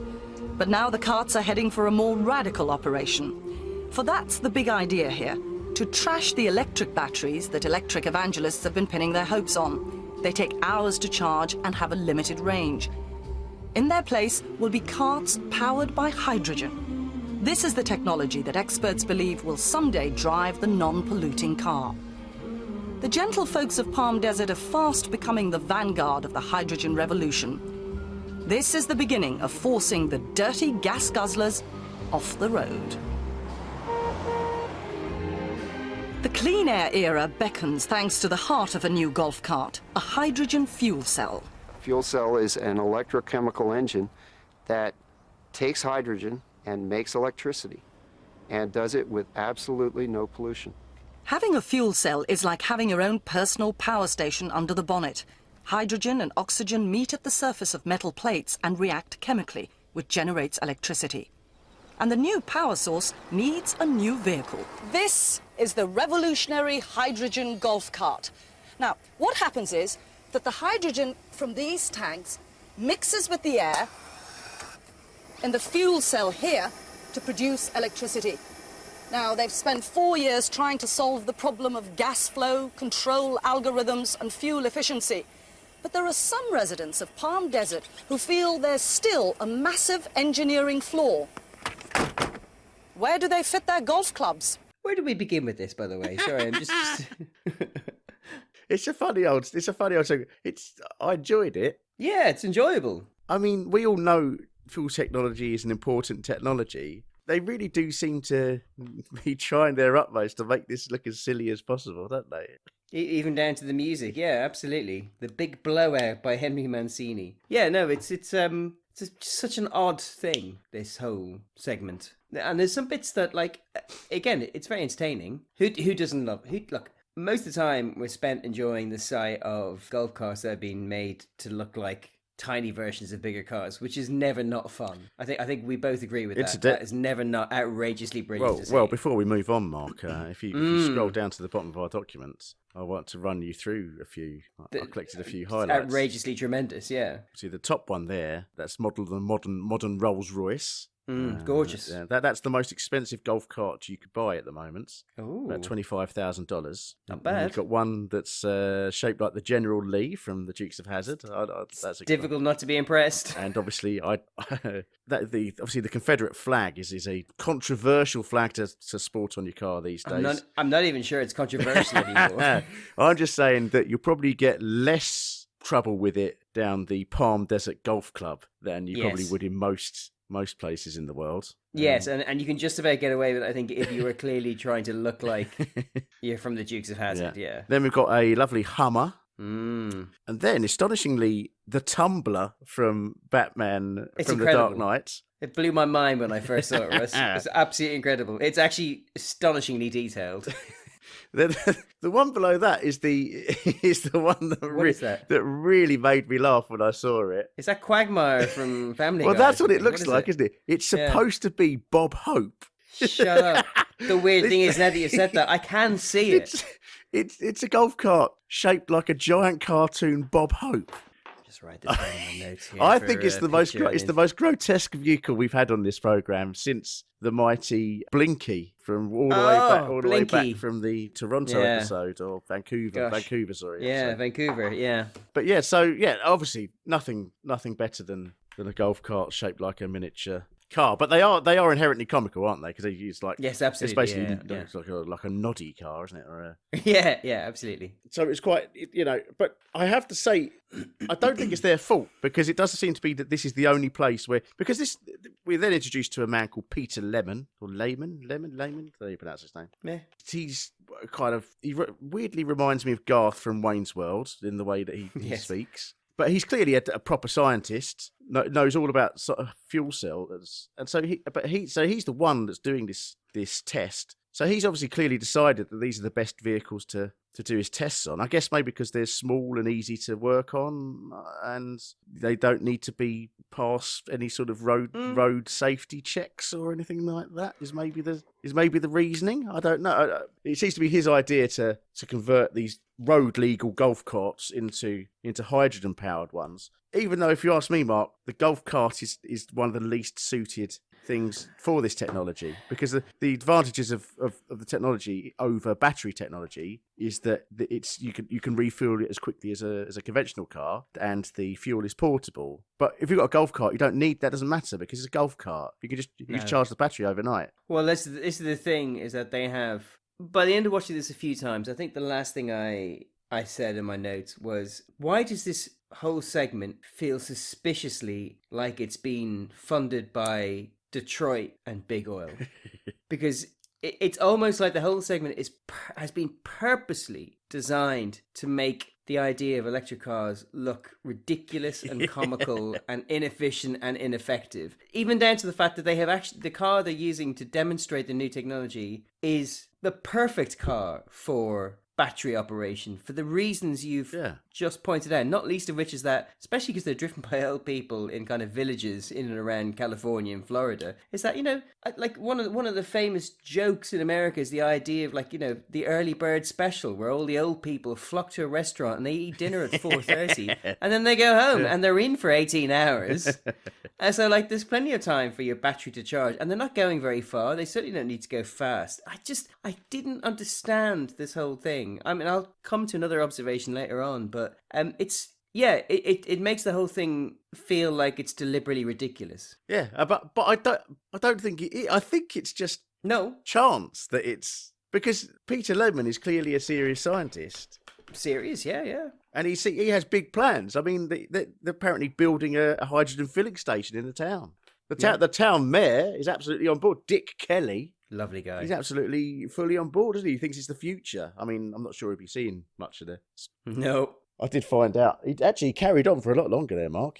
Did you? Because, I mean, you did say, I wonder if he's still alive. I was thinking, there's no way he's still alive. He served as mayor of Palm Desert 6 times in total. Wow. And he died in August 2010, aged 87. God bless him. So, you know. Oh, so he looks actually older than I think he probably is then. Yeah, so, yeah. He looks about 87. Yeah, he does, doesn't he? He sounds pretty Yeah. old, doesn't he? But He does, yeah. he's only 73 here, I guess. Oh, wow, Yeah, that's okay. the maths, isn't it? Yeah. He has a brilliant quote, though, right at the start. He says, when you're in a golf cart, it's more like you're living and not just using transportation to get from one place to another, which is an incredible thing to say about a golf cart. And I don't think a golf cart has ever been spoken about in such pure and warm terms before. Yeah. I don't know. Have you ever driven a golf? Oh, you must have done, because I know I have. Have I? I don't think. Oh, because I've driven a golf cart around a course. No, I don't think I have. With my cousin and a couple of uncles and my dad, actually, an uncle and my dad. And it's like, and I can't remember how I ended up going. I think I took a day off work because they were playing golf. And it turns out they had golf carts. I thought, I'm going to join them. I'm going to join them to watch their golf game. And so it was me and Shane. It's one of those things where, like, you start off very respectful, especially in the golf course. Like, they have little roads that you can go along. And by the end, we almost turned it over because we were so disrespectful of the speed and but they are tons of fun and they're like a great way of getting around. But what you don't need to do, what you don't use them for, is traveling long distances, which is one thing Shahnaz says at one point. She gives it a range of 20 miles. 20 miles. Yeah. No one in the history of anything has ever needed to go 20 miles in a golf cart. No, that's a bad game of golf if you're traveling 20 miles. Yeah, absolutely, yeah. No, I think the only time I've ever driven golf carts is in Grand Theft Auto, Mark. I think, that's... And are they fun? Absolutely, yeah. They're damn straight they're fun. But as you point out, ones with hydrogen tanks on the back would be even more fun. Oh, the best. I mean, that's the thing. You and I played too much Grand Theft Auto, so I saw the hydrogen tank strapped to the back of that, and I'm thinking, like, well, that's what I'm shooting at. Yeah. I'm so sorry, but you're gone. Clear weak point. Yeah, absolutely, yeah. And incidentally, I think we both possibly have a misunderstanding about hydrogen, because obviously Hindenburg looms large over anything with a tank of hydrogen in it. And I looked into this. I even read an article titled, "Here's Why Hydrogen-Fueled Cars Aren't Little Hindenburgs." Okay. And it's something that didn't even occur to me, is that, yes, hydrogen is an explosive gas, but when it's when they've put it in the vehicles, it's under extremely high pressure in a tank. Mm-hmm. So either, if that car crashes, either the tank remains undamaged, in which case you're laughing. If the tank does get damaged, if it ruptures, the hydrogen just instantly just straight out disappears into the atmosphere. Gone. No more flammable fuel. It's actually, so it means it's safer than a petrol car, where obviously the petrol tank ruptures, you've got petrol all over the road, spraying everywhere, then suddenly everything's flammable, and it's just staying flammable until somebody comes and washes the petrol away. So actually, it turns out hydrogen tanks in cars is safer than petrol tanks in cars. That's what all the experts say. I can't believe I'd ever lived long enough to see you take the grubby money from big hydrogen. Are you that poor, Russ? Are you that desperate? Yeah, big Zeppelin. Yeah, apparently one of the reasons why the Hindenburg burnt so well is that obviously it's full of hydrogen, but also in some sort of absolutely insane decision, the lacquer, the external, like the exterior of it was covered was highly flammable as well. So so obviously that propagated the flames, just as much as the hydrogen did. Yeah, whose idea was that? Anyway, so Palm Desert, Mark, looks like a lovely place, doesn't it? It looks like a sleepy little town. Very cute. It's obviously it's near Palm Springs, not surprisingly, California. It's very popular with old people, as you may have guessed. Mm-hmm. They call them snowbirds. Have you heard the term snowbirds, Mark? No. So obviously in America, you'll have people who live in up near the Great Lakes in Chicago and all those sort of places. Ah, so they fly down south for the summer and then they stay. So they don't. They migrate like birds. Oh. So in the summer they'll be up north in their hometown, and then in the winter when it gets too cold up there and all snowy, they migrate south to Palm Desert, where the temperature never drops below 18 degrees. So, gosh, that sounds nice. So yeah, so that's sort of apparently 31,000 of them around migrate every year. Like a sort of gosh. Well, how many recharges does that take on their little carts? They still do chug around in golf carts there. It's still famous for its road going golf carts. They don't seem to have hydrogen-powered ones don't seem to have taken off, in quite the way that Shahnaz expects. But yeah, you can still chug around those. But it is absolute golf insanity. I looked at Google Maps of the place. Oh, really? And the weird thing is because obviously America, it's divided up into blocks, city blocks, squares. Yeah. But there's a different golf course in each one. And it has over 30 golf courses within 10 miles of the city. It's ridiculous. Obviously, this is a desert as well, so God knows what it's doing to the water resources.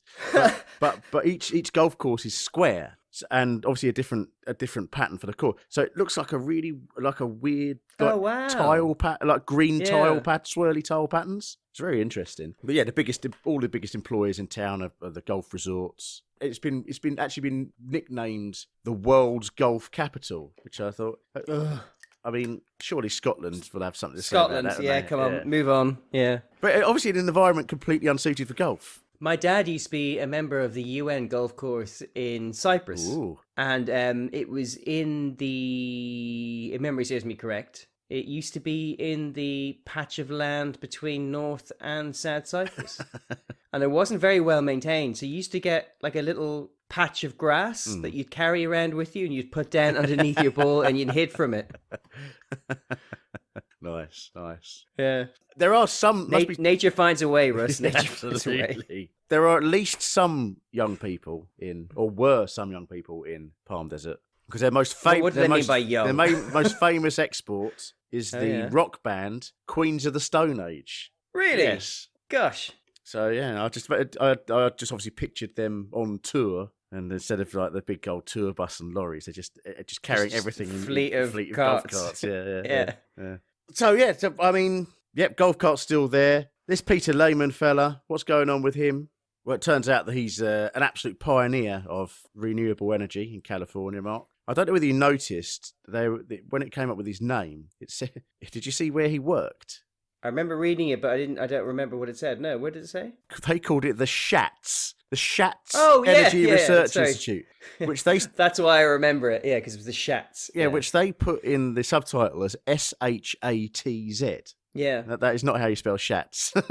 No. So I don't know whether is that a mistake or is that because they thought it'd be funnier if they just called it SHATS. Oh, right, okay. It's actually SCHATZ, so like a German. Oh, that's German nowhere surname. near as funny. No. Shuts. But Peter Lehman, he he's one of the co-founders of the SHATS Energy Research Institute in 1989, and their first project was into hydrogen fuel and how to use solar power to make it. And so that's that thing you're standing in front of there. They get the solar power and it turns water into hydrogen, and that plant kept running until 2016, and he's still around these days. In fact, in 2021 he won the Lifetime Achievement Award at the Clean Energy Hall of Fame Awards. Yeah. Did you? I bet you didn't even know there's a Clean Energy Hall of Fame. No, did you? I didn't, Russ. No, not at all. No. Funnily enough. No, yeah. Seems like an absolutely lovely man. He's done loads of really good things, and the SHATS Institute is like still doing loads of really interesting renewable projects, all different things. The thing he's working on at the moment is he's working with local tribes, and he's trying to help them with their energy systems, because they have like what are called microgrids. So they have obviously very small energy systems that only serve their little area where they live, and he's working on that with them. So yeah, top guy. He also, but obviously I think probably he thought maybe this hydrogen car thing was going to go further at the time, maybe. And obviously after he stopped stodding around with golf carts, he did come up with something a bit more roadworthy, which is what that last car is that I've shown you on the document. There. Oh right, yeah. So that looks a bit more like a normal car, doesn't it? It still looks like a silly little car. It's strangely European size for an American experiment. Well, it's funny you say that, Mark, because it's actually the body, everything in it apart from the fuel cell that Lemon made. It's actually Danish. People in Denmark drive around all the time. Denmark and Norway, they love them. Yeah. So I think that's the thing. Obviously, they have sort of similar vehicles here in the Netherlands, don't they? That you've obviously seen. They're allowed to drive down the cycle paths. I think maybe it's a similar thing in the rest of Scandinavia, where people are happy to chug around in like funny little cars like that. But yeah, so he got one of those. He just obviously got bored of the golf carts, got one of those, put a fuel cell in it. There's quite a big fanfare about it. This I think it was on the road in when was it? 1998. But then I think probably there wasn't much more he could do about it because he's not a car manufacturer, is he? No.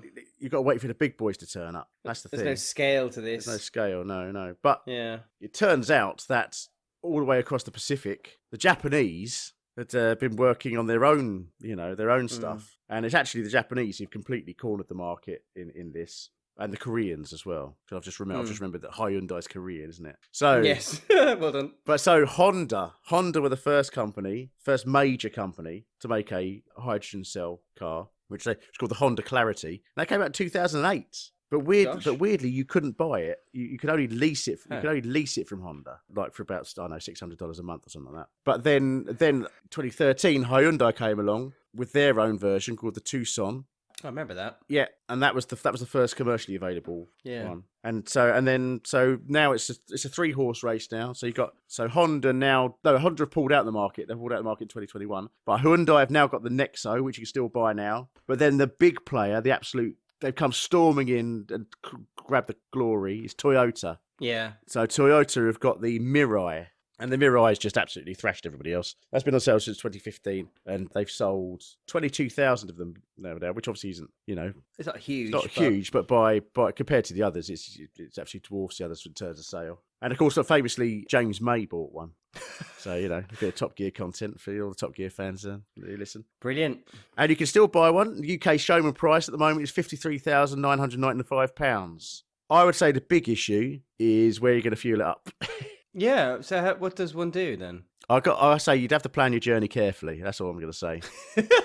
Okay, so there are places you can fill it up with hydrogen.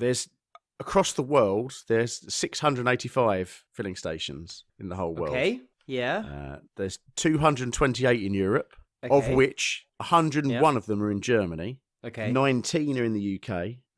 11 are in the Netherlands. But I checked where my closest one was, Mark, and it's only a 19-minute drive away. So I could back myself a hydrogen power car. You're I'll be laughing, absolutely aren't you? laughing. And there's 363 in Asia and 86 in the USA, 60 of which are in California. So yeah, vaguely feasible if you lived in the right place, didn't want to go too far. I would say the big bugger of it is normally with these sorts of things, like with an electric car, one of the bonuses is that it's much cheaper to run, isn't it?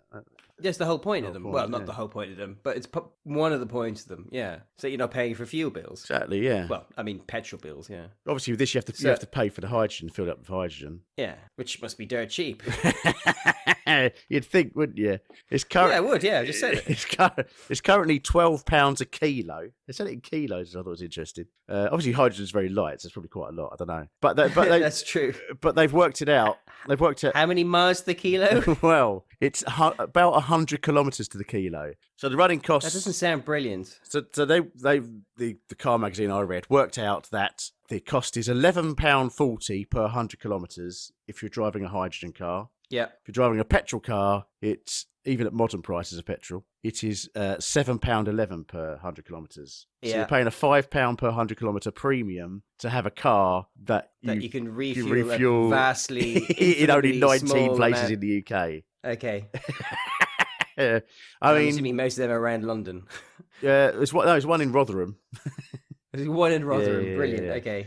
I suppose how keen you are to save the planet. I guess it is by far the cleanest way of doing it, because you not only is there is no pollutant. Obviously, the only thing coming out of it is water. But also, as Shahnaz says, you can trash the batteries because it's got a fuel cell inside it instead. Well, now, this is something I wanted to talk about as well. You just began the quote that Shahnaz has at the beginning. This is a new category for us, isn't it? In these Audit times, and it's not one I actually expected us to come across. So let me just read out that quote. So it's in the context of talking about like the hydrogen cells and why people are making them. It's to trash the electric batteries that electric evangelists have been pinning their hopes on. They take hours to charge and have a limited range. And that struck me as being borderline political. Strange bit of editorializing. And I was, I don't think we've definitely had some lines from presenters where like it feels like it's an opinion. a personal opinion about something, but this felt political. Hmm. Like it was actually it's an odd choice for a script for a BBC program. Yeah, I was quite taken aback, actually. Quite shocked. Do you think it was because she was trying to make the fuel cell look better? So she was trash talking the batteries possibly, in order to make this fuel cell that looks ridiculous sound a bit better. I did wonder if she's just trying to she's gone a little bit too far with the she's a bit too passionate with her words. Like it's gone over that line. Yeah. But the problem is, because she's gone over that line, it's now it feels like it's been written for her by, as I said, like Detroit or Big Oil or something like that. It feels yeah, I don't know. I agree. I think that's exactly what it is. I don't think she genuinely feels that passionate about.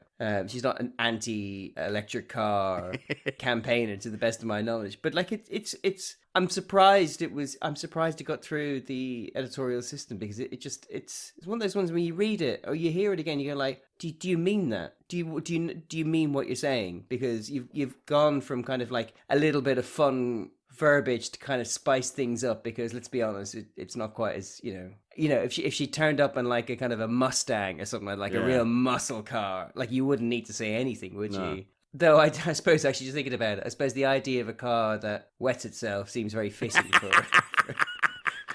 the retired community, doesn't it?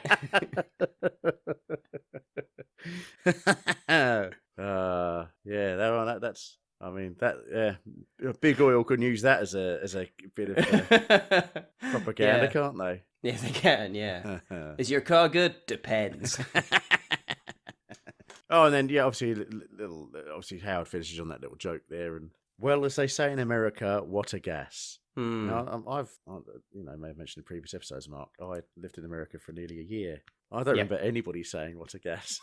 No, I don't think so. But I mean, I know you dated an Irish woman, didn't you? I did, yeah. And she was a more recent arrival in this country than I. So I think she talks about things being gas. She used to refer to things as gas all the time. Yeah, that's gas. Yeah, that's gas. Which is obviously something that definitely members of my family use, and I don't anymore, unless I'm around my family, I suppose. But like calling something, well, that's gas. It's like, yeah, that's definitely something I grew up with. But not what a gas. It's like something is gas. Yeah. And you could obviously Jumping Jack Flash is a gas. It's a gas. Yes, absolutely, yeah. But not what a gas is Jumping Jack Flash. Oh, well, should we mention the outro? We don't have to go into detail there. We can talk about it there, yeah. Because I just think it's interesting that it's the longest one we've ever had. There is something I wanted to point out in the outro as well, Mark. Oh, yeah. Well, as they say in America, what a gas. That's just about it for this week. Next week, a special edition of Tomorrow's World from the Far East.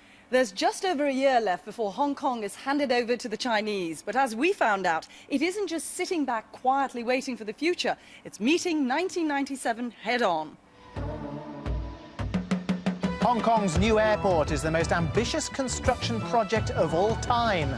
They had to flatten an entire island to build it, and in the process, they've broken one engineering record after another. Actually, it's high enough up here to start feeling quite queasy.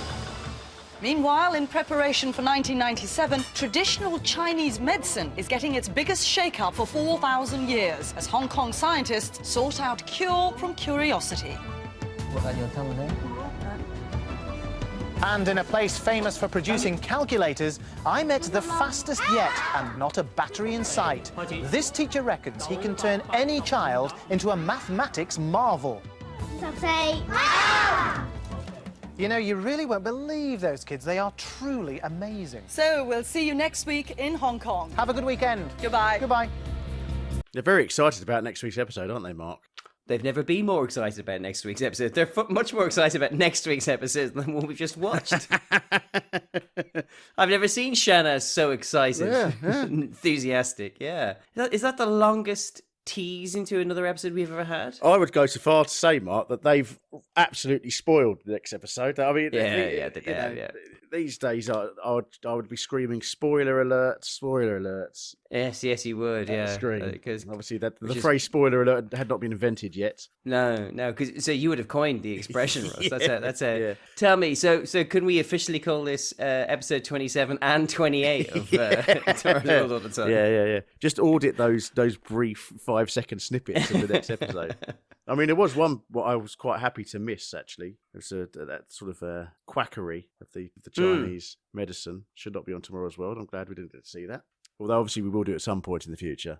Obviously, of course we will, because we're going to see every single episode, yeah.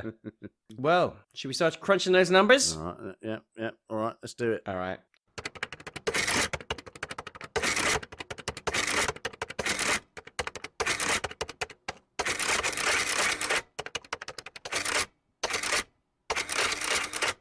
All right, well, let's look at the year then, Ross. So, cinema box office. Cinema box office, Mark. I would say this is one of those ones that really solidly, nails us down in the year that it's. Well, that's why we do this. I want our feet cemented to the reality of the year itself. Yep. So, let's do top 15. See, there's one here. Number 15 is Al Pacino and John Cusack in City Hall. Don't think I've seen that. I've never heard of that. No. Number 14, absolute classic Van Damme action film, Sudden Death. Oh, wow. There you go. That's ice hockey, wasn't it? Is that the ice hockey one? Oh, is that the ice hockey arena? Yeah. Bloody hell. What are the chances, Mark? What are the chances? I know. I think, anyway. Yeah. I won't check. No. Number 13, Richard III. This is... Oh, the Ian McKellen one? Yes. Well done, well done. Yeah, it's very good. That is good. Number 12, a quintessential 90s film, Hackers. Johnny Lee Miller and Angelina Jolie. Yeah, absolutely. They were married, weren't they? God. Yeah. I wonder what he thinks about that these days. Number 11, Mighty Aphrodite. Oh, okay, yeah. Number 10, Sense and Sensibility. Oh, yeah. That is good. It is good. Number 9, Copycat, starring Sigourney Weaver and Holly Hunter. Which vaguely rings a bell. I don't think I've seen that. Is it a detective procedural? It looks like it's got thriller written all over it. Yeah. So many thrillers in the 90s, weren't there? It's your absolute thriller, stuff to the gills with thrillers. It's John Grisham. That's who I blame. Yeah. Number 8, Things to Do in Denver When You're Dead. Oh, wow. God, yeah. Number 7, White Squall. Wow. Number 6, Broken Arrow. And John Travolta and Christian Slater. Yeah, that's one of your faves. A lot of aeroplane films in the 90s as well, wasn't there? A lot of aeroplane films. yeah, they're actually, that's true, there were, yeah. Number 5, The Birdcage. Okay. Number 4, Toy Story. Oh, Did I see yesterday they're making a Toy Story 5? They are making a Toy Story 5. That's mad, isn't it? Absolutely mad. It's absolutely bonkers. I thought 4 was really good, but it's like, how many times can you get back to the well without spoiling perfectly decent endings? Anyway. Can they still have Tim Allen? I thought, didn't Tim Allen do something bad? What, besides go to prison for cocaine dealing or something like that? No, I swear. I suppose once you've done that, you're fine. You're golden. Yeah. But I think there was like a couple of months ago, just before Christmas, wasn't there a new? Was it maybe on Disney Plus as well? There was a new Santa Claus movie that it was in, so I don't think he's. Oh, right, okay. I think he's still a going concern. Number 3, Mr. Holland's Opus. Oh, fascinating. Yeah, that's not good. I don't like that. Number 2, Executive Decision. Jesus! Wow. Okay. Another plane film, Mark. Another plane film. Another thriller. Yeah. And number 1, 12 Monkeys. Oh, okay. Cool. I enjoy that. And what about the pop charts then, Russ? Well, pop charts, Mark, is similarly tinged with 90s flavour. Fabulous. Number 10, Club Hopping by Clubheads. Number 9, A Design for Life by Manic Street Preachers. Number 8, Woo-Ha, Got You All in Check by Busta Rhymes. Number 7, Cut Some Rug / Castle Rock by Blue Tones. Number 6, Move, Move, Move, open brackets, the Red Tribe, close brackets, by the 1996 Man United FA Cup squad. Now, obviously, this stood out to me, Mark, because I like a novelty record. Yeah, I know obviously, I don't enjoy football, but I enjoy a novelty record more than I dislike football. So I thought I'd actually, in this case, bring this up on YouTube and play a bit of it. Do you remember this song? Vaguely, I do, yeah. All I'm going to say is that I feel like my my fellow Dutch compatriots to Unlimited should possibly have brought some sort of legal claim against really? Man United here. Listen to this.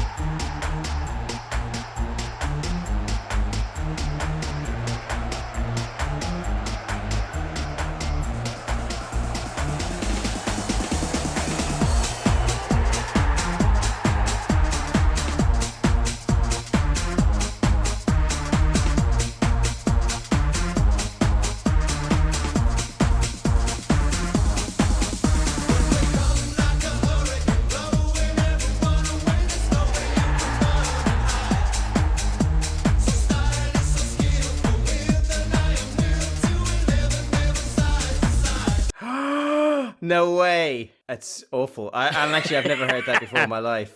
There I was thinking, I assumed I must have heard it, but no, that's appalling. And it's a straight rip-off. It is a total rip-off of No Limit, isn't it?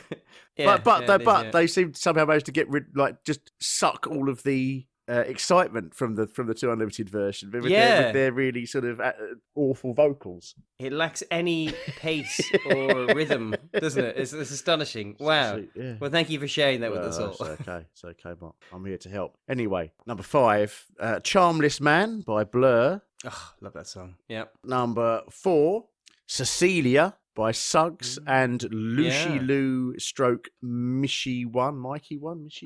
I remember that one, yeah. Number 3, Ooh Ah, Just a Little Bit by Gina G. Number 2, Return of the Mac by Mark Morrison.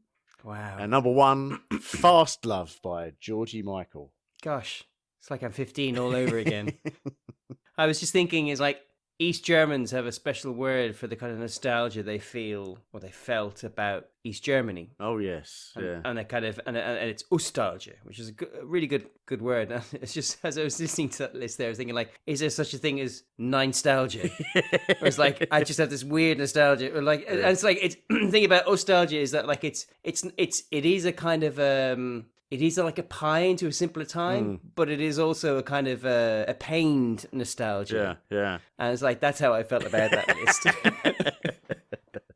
Okay, prices. No general prices this time. Couldn't find any, but of course... Don't eat them, Russ. Don't eat them. It's all too real. I'm sure everybody can remember them. Yeah. However, I'm not sure everybody purchased a kettle in Argos that year, so I will inform them of that. Oh, please do. And it's it's a rare showing from my second favourite electronics company, Philips. They've come in with a kettle that's £2 more expensive than the most expensive Russell Hobbs. What? And it is, of course, the Philips HD 4600 stainless steel filter kettle. Concealed element for easy cleaning, max capacity 1.7 litres, stainless steel interior, polished stainless steel body and spout, safety locking lid or spout fill, removable washable long life scale filter, neon power indicator 2200 watts. That will cost you £42 on the dot. Ooh, that's pricey, isn't it? It does sound like it's chock-a-block full of quality bits. All those high-tech features that a keen tea drinker looks for in an appliance. Oh, the passionate water boiler out there. Need look no further. Magazine covers. We've got some interesting ones here, Mark. In the New Scientist, it's quite a stark front cover. It's got some worried-looking Japanese people on it. And it's black and red. It says, "The new breed of bioterrorist. Tokyo today, where tomorrow." So, of course, Sarin. Yeah, it was the old was it Attack on the Underground, wasn't it? They released Sarin into the underground. Yeah. Is that when Japanese people started wearing masks in public? No, I don't think so. No, they've been wearing them for years to protect others. So actually, I vaguely remember reading once something along the lines of like, actually, it's part of the reason it didn't do as much damage as it could have done was because they were already wearing masks then. Oh, right. But that sounds vaguely apocryphal, doesn't it? Popular Science magazine has the solar-powered house, photovoltaic panels instead of a roof, Mark. Who could think of such a thing? Who could think madness, I tell you. Solar Madness. panels on the roof of a house? Yeah. Amazing. Time magazine The prodigal son, Billy Graham, and his son, what's his son's name? Franklin Graham. Billy Graham's son Franklin was a rebel into whiskey, guns and motorcycles. Now he's poised to take over the world's most famous ministry. The story of his redemption. Hard pass. Redemption? Surely the story of him wanting to inherit... Wanting to earn money.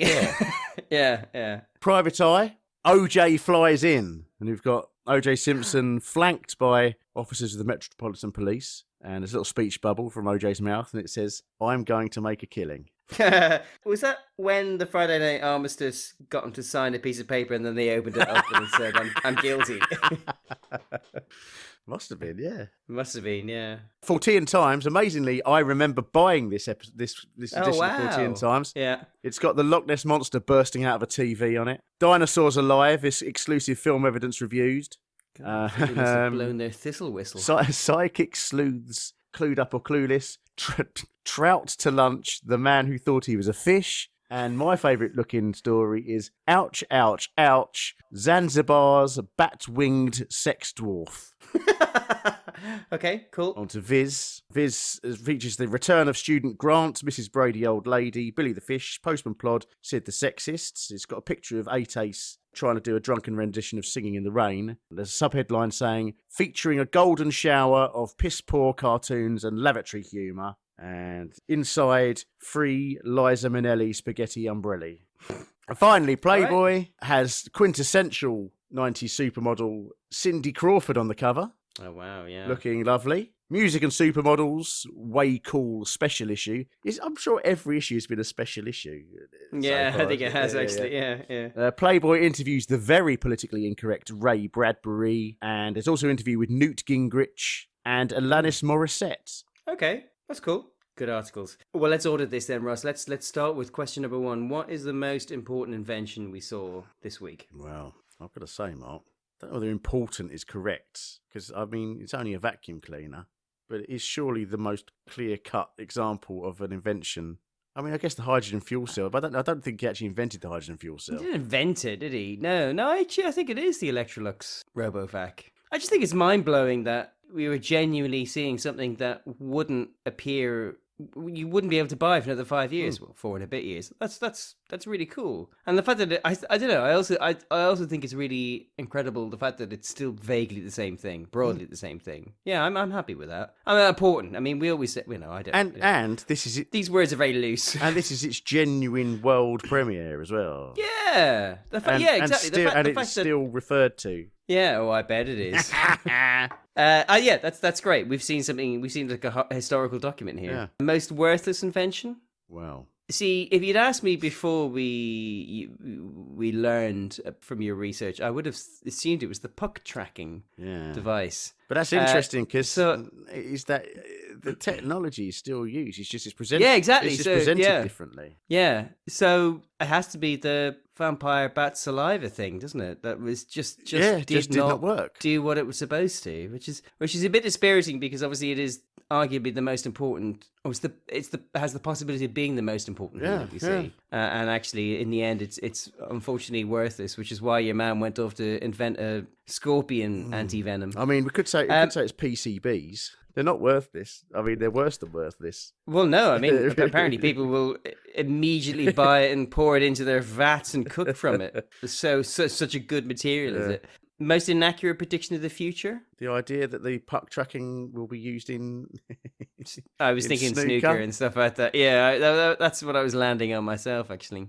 Yeah, there's not a huge amount of kind of like outrageously stupid prognostication, is there? No. I suppose maybe the hydrogen powered thing, because it's specifically about like, I mean, let's be honest, electric cars have, I was going to say blown up. That's an unfortunate turn of phrase. Electric cars have really become hugely important in the last few years, and they are, to the best of my knowledge, still battery powered. That the electric evangelists who've been pining their hopes on the battery have actually been proven to be correct. So it's all the hydrogen loons who are wrong. I don't know. Does that count? I mean, but I still think there's a chance Hydrogen is still better, is what you're saying. Yeah. So actually, it might still be way in the distant future. It might still be a better prediction. They just need to build more. All right, then. Stations. Snooker can't be improved by this puck technology. Okay. No. All right. Then. Worst screw up by a presenter. Well, it's not presenter exactly, but it's the person who typed the caption for the Schatz Institute. Oh, happy with that. Yeah. Let's assume the presenters type their own captions. Oh yeah, 100%. Yeah, Shahnaz's fault. Shahnaz. Best attempt at making something boring interesting. The owners of those golf carts making them look like Cadillacs and that's fun. Rolls Royces. Yeah, I like that. Yeah, I do actually. I was actually thinking it might literally be the puck technology again because I'm not sure. Maybe we find ice hockey boring and they're trying to make it interesting. But no, I think you're right. It is the carts, isn't it? I mean, it is kind of adorable as well, but it is also stupid. Yeah, I'm happy with that. Best use of music. Oh, I want to break free. It's got to be. It's a no-brainer. Best or worst use of furniture? Well, I think the worst use of furniture is when Philippa perilously tries to pile everything on the arm of the sofa. Potpourri and hula hoops right on the edge of that awful green sofa. Silly. There was never going to be anything other than problematic. She had her mind on other things, though, didn't she, Martin? That's the problem. She did, on some Valentine's. I was going to say, in my head, this must have been broadcast on Valentine's, because it wasn't. No. Months later. I've just managed to neurolinguistically program your mind. Yeah, you've done a very good job there, Russell. Yeah. That would be the worst use of furniture. What's the best use of furniture? Well, it's either best or worst, isn't it? So it doesn't matter. Oh, no, absolutely. But I'm just thinking, is there no other argument? I've been through, there's no other furniture in this episode. Then that's what it is then. Most notable clothing. Come on now. It's a coin flip, isn't it? I would say that the towel is a lack of clothing, so I don't think that counts. Oh, I like that. So it's got to be that beautiful figure-hugging black dress. You were really taken by that dress, weren't you, Russ? Yeah, gosh. You're either half or twice the man you were. Did we see in the episode that made it through to the future? Yes. I mean, I think the RoboVac is absolutely slam dunk. But I think the absolute surprise of the whole episode is the blood. Absolutely. Is the barge. That blew my mind. Well, yeah. I'm sure I say that every episode, but that blew my mind. The one thing I did not expect was for that barge to be up and running right now. Yeah. What a redemption story. Yeah, absolutely, yeah. And, of course, PCBs are still everywhere. Of course, thank God. Yeah. And what does this episode tell us about the 10th of May, 1996? I would say that the UK population have just discovered... I reckon this is where Forrester gets big. This is what makes her. You think? I reckon, yeah. I mean, her first ever Tomorrow's World report was the 1st of December 1995. So she's been doing this for 6 months now. I don't know what she's been reporting on. Yeah. Obviously, we'll find out in later episodes. Of course. But I reckon this made everybody sit up and take notice of her, and I'm sure that probably this is what got her the gig on Robot Wars. I mean, because as a robot vacuum cleaner, she then went on to present Robot Wars. I mean, it makes total sense, doesn't it? It does. I think this is the key. Yeah, it does actually. This is the key to Philippa Forrester's career. This one to her entire career. Yeah, this one episode. Gosh, wow, that's incredible. Yeah, all right. You've won me over, Roz. I'm on board. So this should be celebrated as International Philippa Forrester Day from now on, May the 10th. For the 10th of May every year. Yeah. It's a shame we missed the 25th anniversary a couple of years ago. That would have been very special. Okay, I love that. That's a great answer. And then we have our Tomorrow's World trope. So, presenter having to speak over louder noises. Now, the closest I could think of was Philippa talking while the robo vacuum went round the house. It wasn't that loud though, was it? It wasn't that loud, even though it is like twice as powerful as even the ones you get today. Because ours can be quite a noisy little bitch sometimes. Maybe just because it's a big room, so it just echoes. So I don't know. But that was the closest. I kind of think no. Something to do with oil rigs? Well, the Irving... I don't even want to call it the Irving Welsh. Irving, I know. I kept wanting that. Yeah. The Irving Welsh. Not least because PCBs also sounds like some kind of drug thing. Yeah. That was carrying oil, presumably from an oil rig, but no, it's not probably close enough. Is that too late? No. A suspiciously obvious brand name in the ad-free BBC. As they say, Mark, nothing sucks like an Electrolux. Is that what they say? Yeah, that used to be their advertising slogan. I don't remember that. There we go. Clear and blatant lying. The closest to clear blatant lying, I think we can definitely say, are jokes. Yeah. As in, like, they're joke lines. I think that's a miss, isn't it? The only thing possibly is when that bat gets trapped in the net and Oh, and yeah. Jez says to Alejandro, "Is he all right?" And Alejandro goes, "Yeah, he's absolutely fine." Yeah. And we've only got Alejandro's. So I tell you what, I words. will accept that. But do you want that as clear and blatant lying, or do you want that as evil farmers? I feel like we've got evil farmers cornered by the ones that kept feeding all their animals PCBs. Oh yeah, okay? Is that what we're going with then for that one? That does seem rude, doesn't it? But then again, it's not on the show. No. that's something you've done as research, so that's why I think okay. Casual sexism? I couldn't think of anything casually sexist. It's casually sexy, but not casually. Oh wow, casually sexiest. Oh, you say casually? I think a lot of effort was put into that. No lab or space filled with darkness and coloured lights. No Dutch angle either. I was surprised. No Dutch angle. Both of those are 90s tropes, and neither of them were fulfilled. I know, and this is hardcore mid-90s. No item presented for a gantry. Apart from Howard at the end in next week's episode. That's next week's episode, Russ. There was a dad joke from Howard, I think. I think, feel yeah. comfortable saying that. Yeah, I would say so. Episode ends in a damp squib. No, I enjoyed that segment. Woolard or McCann abroad? No. Parentheses, or Carmen in a small European town. I'm glad that you added that. It doesn't count. Lasers, magnets, or boats? Well, we do have a boat, don't we? I was going to say, Mark, a bit of a cheat on this one. The opening title sequence features a laser. Is that what you wanted me to have a look? In the opening sequence, interesting. The human body that looks a bit like Mr. Bean is being cut open by a laser. But if we allowed that would mean every episode from this era. That way lies madness, my friend. No, but that's a really good spot. I hadn't even thought about that. Yeah. And of course, supplementary. Maybe you want to add it in. There was indeed a Stanley Kubrick reference in here. Sadly, on my main grid, I've grayed it out. I might put in a special note though. Put an asterisk in there or something. Dr. Alagon, isn't it? Alagon looks like Stanley Kubrick. So there we go. Seal that into the record book. And that's it. The only bit of business I've got left to say is that was the 27th episode you and I have properly audited, which means that we unfortunately only have 1,382 to go, Russ. So God. I kind of feel we need to start parceling these out. Maybe ration them more, but okay. I don't know. Let's try and leave it. We have such a head of steam at the moment. I think we should keep the momentum going.